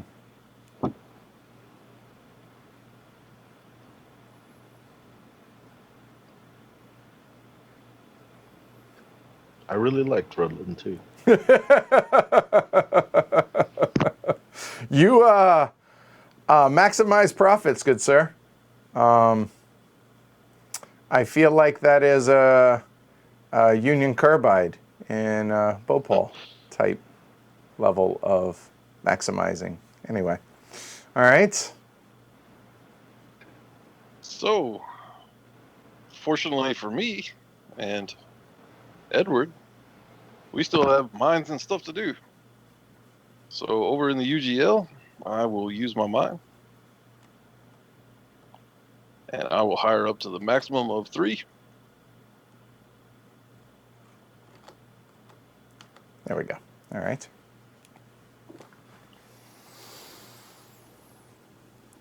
And I will mine unsafely. And And I got the UGL. death here. All right, I got it up top. Okay. And I will make a 3 for the 3 workers that began this operation. Cool. Edward, you're up, man. All right. Hey, we're going to go ahead and mine unsafely, so they die there. And we're going to maximize here, and he's just going to straight up go dead and dead. All right, and that's going to be a 3. And that one, there, we will flip that, and that'll be a 3. And, oops, there, and that will go there. Fini. And technically, I've killed 2 people this round. Okay. All right. You got Brian. let's see. I will. I have no mines or mills, so I'm going to choose not to invest. Okay. Oh, man. Pretty sure most going to invest though. Oh, clearly. Mo. Let's see.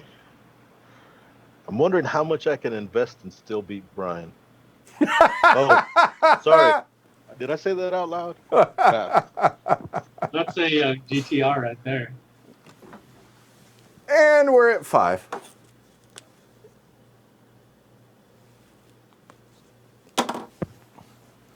Lyndon, that's back to you. Yep. Oh, okay. So then we will refine that by hiring a guy.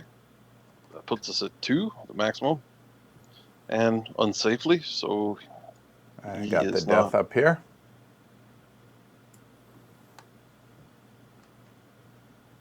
Oh, I skipped ahead, man. I got to move it first. So undo the death up there. Did we lose Brian? Oh, maybe. I think so. Oh no, I'm here. Okay, there he is. All right, Okay. cool. Yeah, I skipped ahead. I undid my death up there. Oh, I gotta okay. move it to the mill first. Yeah, So it's going to move Okay. just like this, which gives me $1 for my rail and 3 for the pips for 4. And back to me. Yep. I will go ahead, and I'm already at the max, and I can't pay for it. So unfortunately, one of those cats will die, and that will be another death there, another death there, which technically is already there, and that'll be a 4. And that will go up here after I flip it, and done. Brian, I'll pass. Mo. Pass. All right, now I do what I was trying to do before. We hire a guy in the mill. He passes because I can't pay for the safety of my crew. Now he dies. This 3 becomes a 2 in green.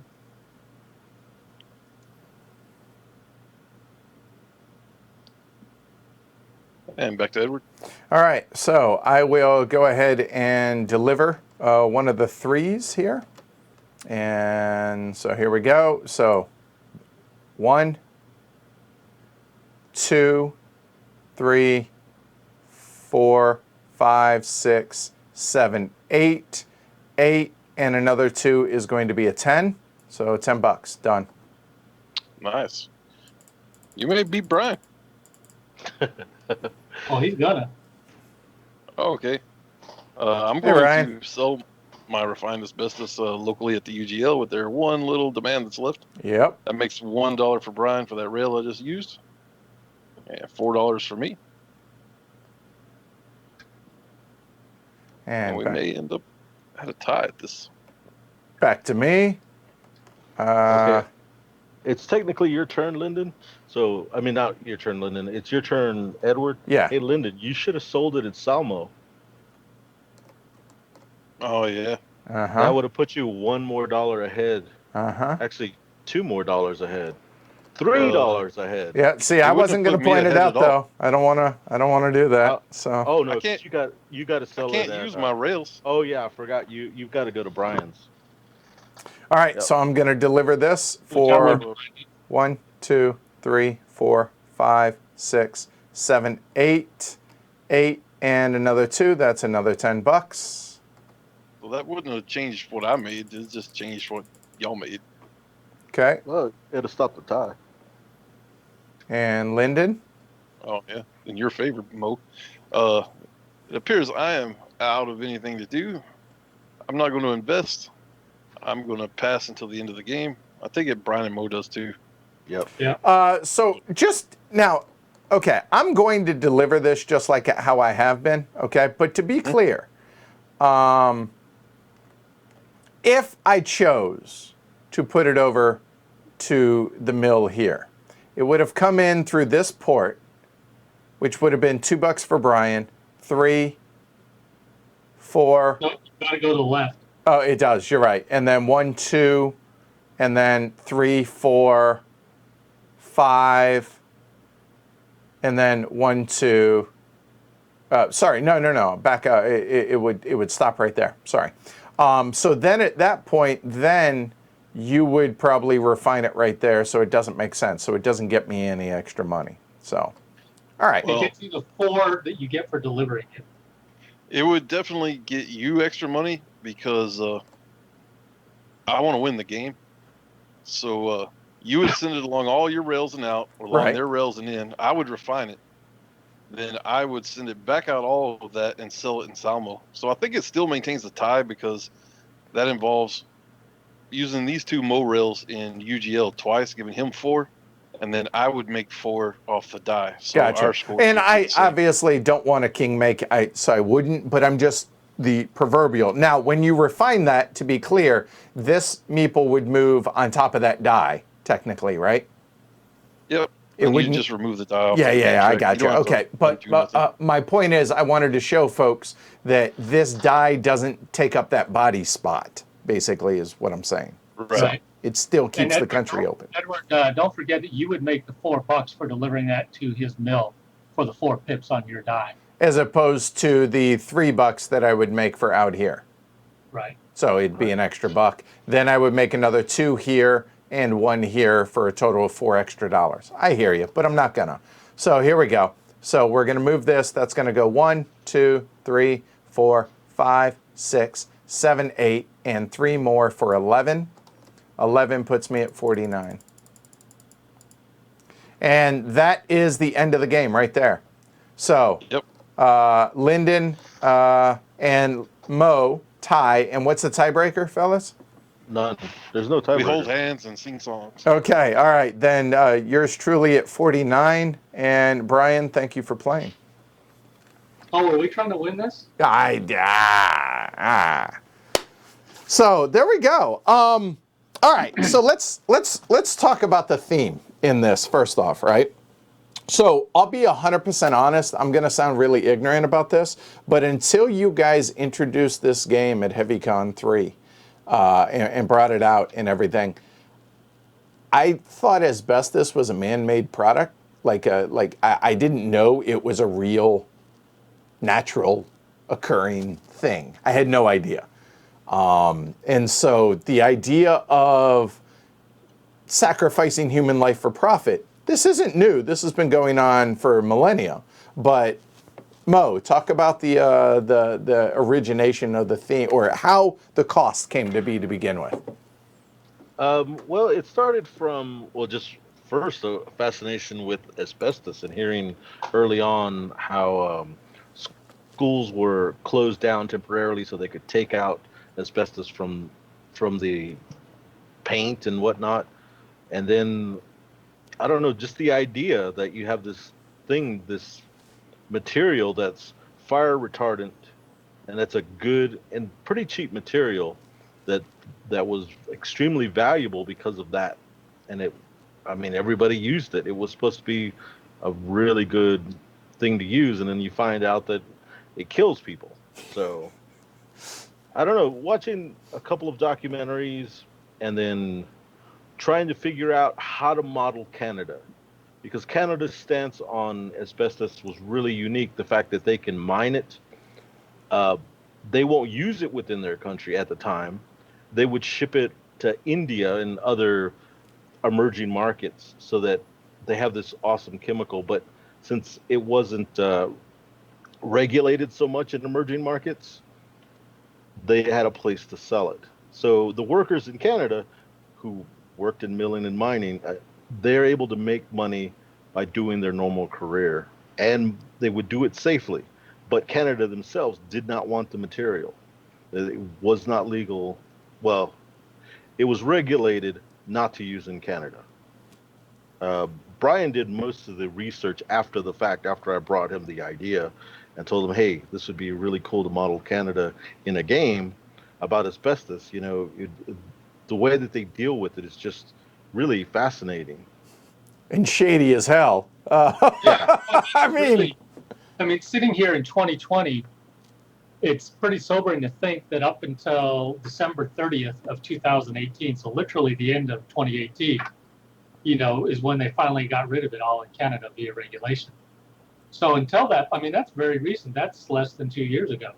So until that point, the government had this kind of weird dichotomy of, we recognize that this is a horrible substance, mineral, but we don't mind our companies making some money on this. And of course, that's all a process of lobbying and political, underhand deals and stuff like that. But they were allowing their Canadian corporations to mine it and ship it overseas, where there was a lot of bad stuff going on.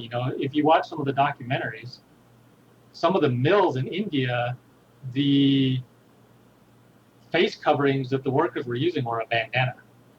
Right. And asbestos is, the process of refining asbestos is done through something called dry milling, which is basically where you start with these large, let me back up, sorry. Asbestos is a naturally occurring fine mineral that's kind of in a fibrous form. If you think about it, it's about as thin or thinner than fishing line, and it's even more brittle than that. It's kind of like fiberglass. It looks like fiberglass. It looks kind of like, there's 6 different types of it, and it looks kind of like fiberglass. Mm-hmm. So you mine it in these open pit mines, and you get these big chunks of rock where you've got this asbestos in it, and then you go, and basically in these mills, you shake it down, where it breaks up into smaller pieces of rock, and they fall through progressively smaller holes of a sieve or a grate or a screen. And hopefully you get that with these long fibers that weren't broken in the process, and you vacuum those out. Well, obviously during the dry milling process, you get a lot of dust, which is both the rock dust and it's also microscopic fibers of the asbestos dust. And that's what you inhale, and that's what eventually, causes either mesothelioma or some other kind of cancer or scarring of the lung tissue. Because once it's in your lungs, it never gets out of your lungs. It's a one-way. And it's so brittle and it's so hard that your body can't expel it. So, a bandana does nothing for you in terms of safety.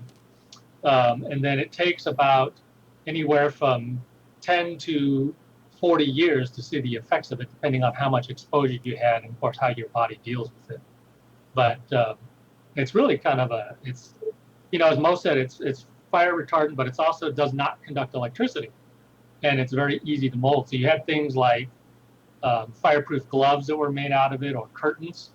Originally a long time ago, the U.S. had a lot of curtains floating around that were made of asbestos or had asbestos in them because of that fireproof ability. So it was used for roofs. It was used for chimneys. All that stuff. Yep. And somebody mentioned earlier that Charlemagne had an asbestos tablecloth.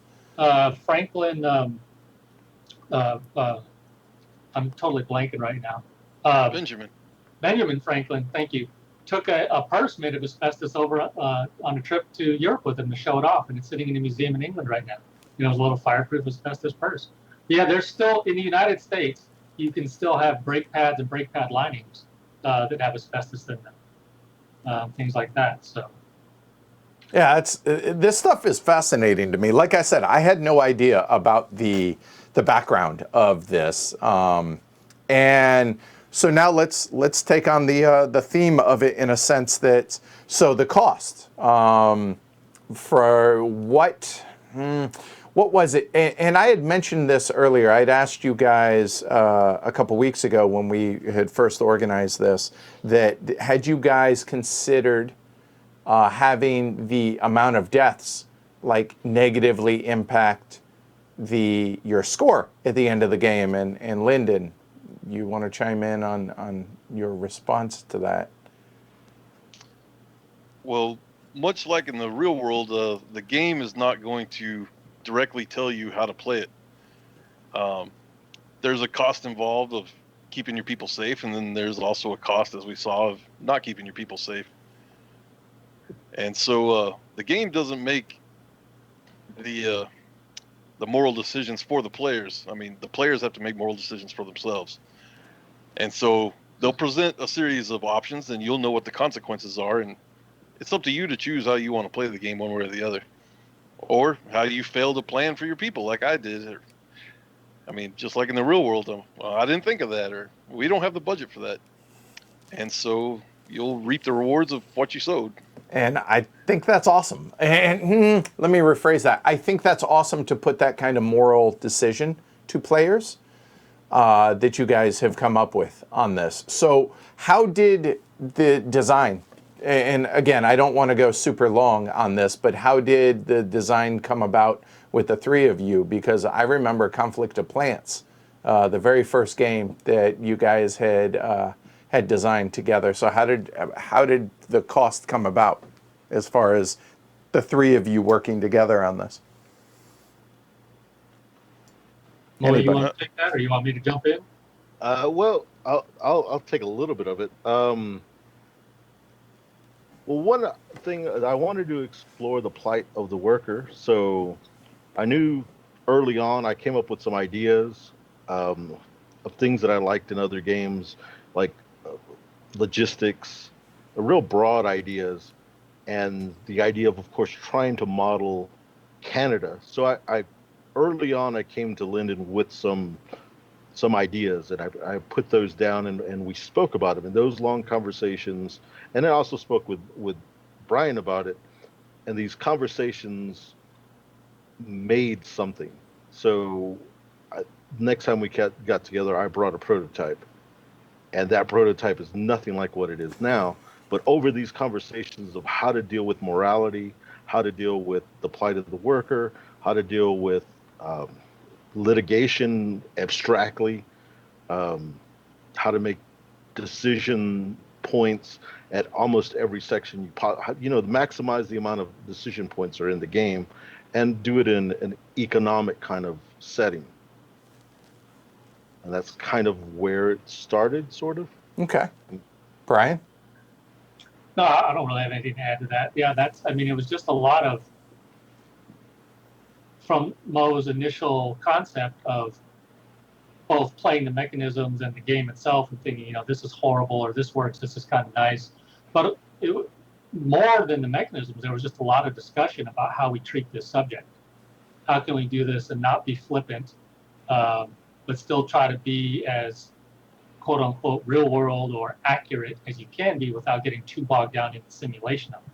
Because we've all played, a lot of, or at least some of us, have played some of these war games that just get bogged down in pages and pages and pages of rules because they're trying to be so accurate in their simulation. And so there's a lot of stuff that's abstracted in here. Like Mo pointed out, that dealing with litigation is part of the cost of paying for those dead workers in your mines or mills.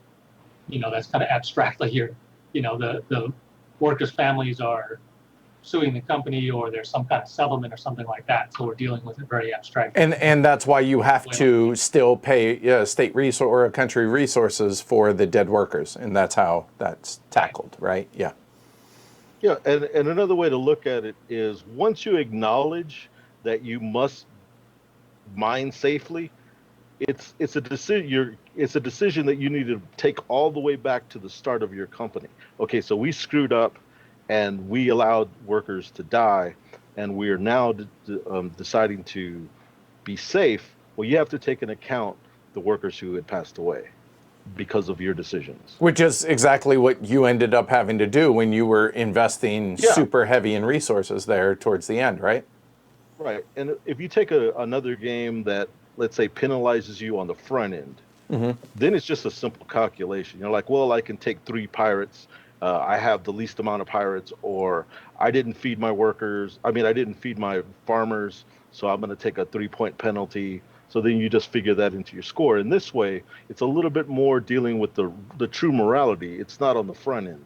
It's over the whole extent of the whole part of the game. Kind of. Yeah, that's why you also can't fire workers. Once you take something on, you're taking it on for the rest of the game, from the very first round to the first mine you open. Yeah,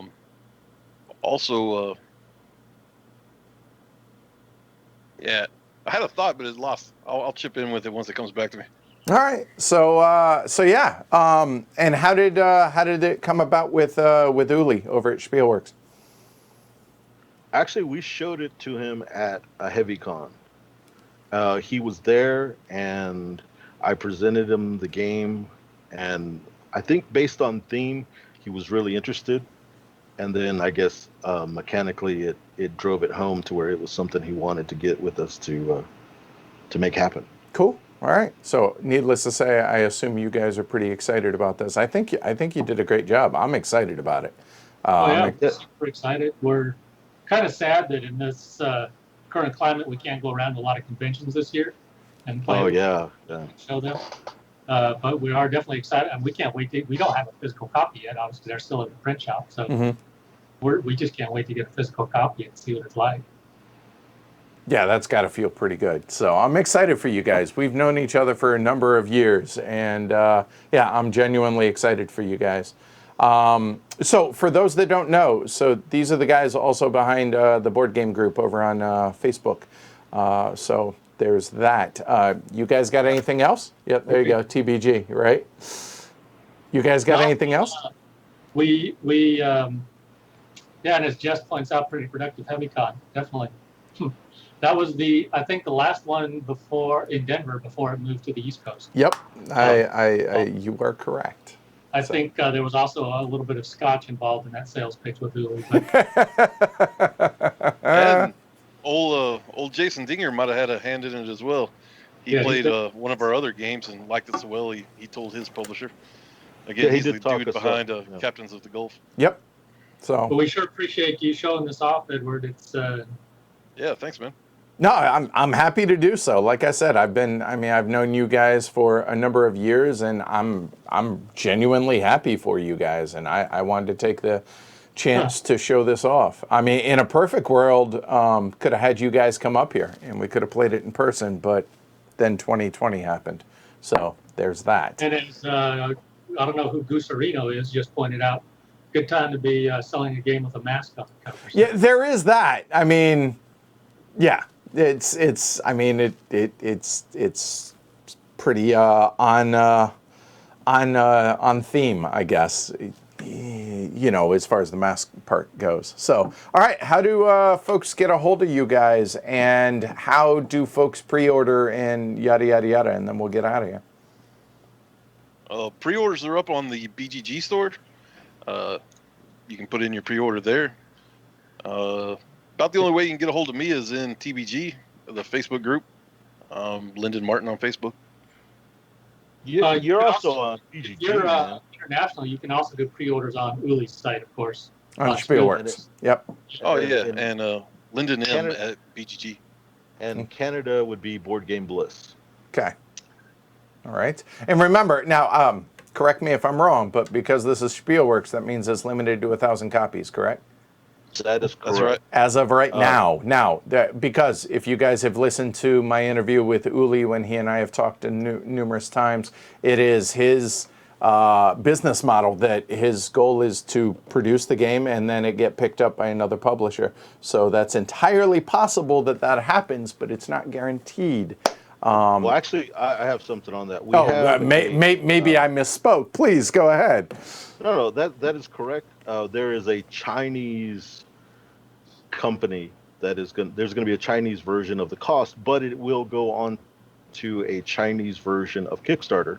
So hopefully it'll fund there. We'll see. And if it does, then everybody needs a Chinese copy of this because that would be pretty cool. Well, there you go. All right, and it's language independent. I mean, outside of the rule book and the player aid, right? So there's that. And Samuel asked who did the module. I know, Mo, you had a hand in it, but I know Tim Kaiser as well. Right. I did the initial thing, and I took it to Tim, and Tim fixed it, and then Tim fixed it again. So okay. Tim, the reason why it looks as good as it does and works as good as it does is because of Tim. Tim's help in all of this. And Tim Kaiser. Yep, he does a lot of help with Capstone Games, Ryan Courtney's stuff, and all of that as well. Yeah. As far as Tabletop Simulator, when is this going to be available for folks to try out? They can try it out right now. It's I don't know how to get to it, but it's available out there for subscription. I mean, you just look the cost up in their games and you can get it. I can give you a link or something. Yeah, if you want. Here, I'll make you a mod real quick, and I will. You can link it here. Give me just a second, and let me find you. There you are. Oh, I've got to go find the link. Hold on one second. Okay, all right. I figure folks are going to want to do that. So, all right. Yeah, kind of like Brian said earlier, the rules are up on the BGG files section. So, if you do get the TTS modules, you can read the rules to the game there.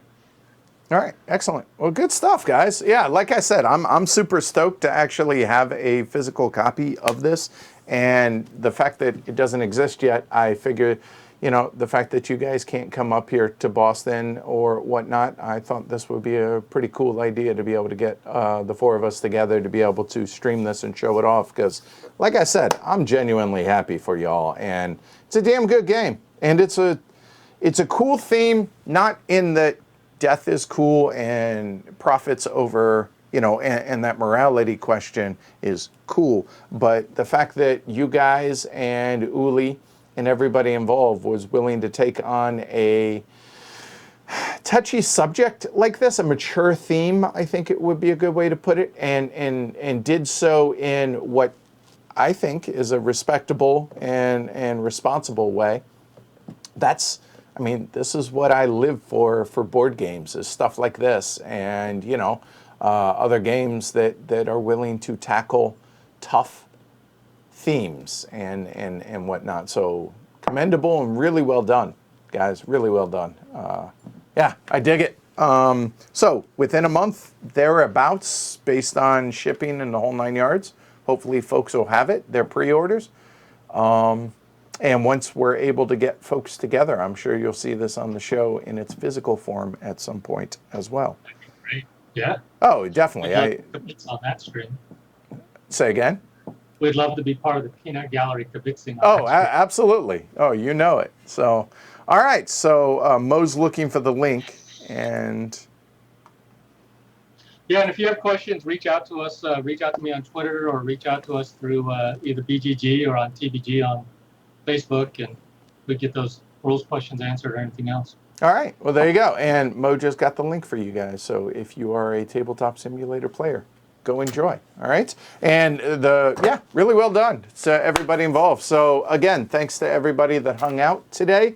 Spent some time on your Saturday with the four of us. We definitely appreciate it. If you enjoyed it, consider subscribing down below. Hit the thumb. Support the show over on pledgehc.com. And yeah, fellas, thanks a lot. That was a lot of fun, and I've missed hanging out with you guys, and it's good to see you all. So hopefully we can do this a little bit more often. Yeah, thanks, man. All right, cool. Appreciate the support. Appreciate everyone that tuned in. All right, so I'm Edward. I'm Brian. Lyndon. The Mo. That's Mo.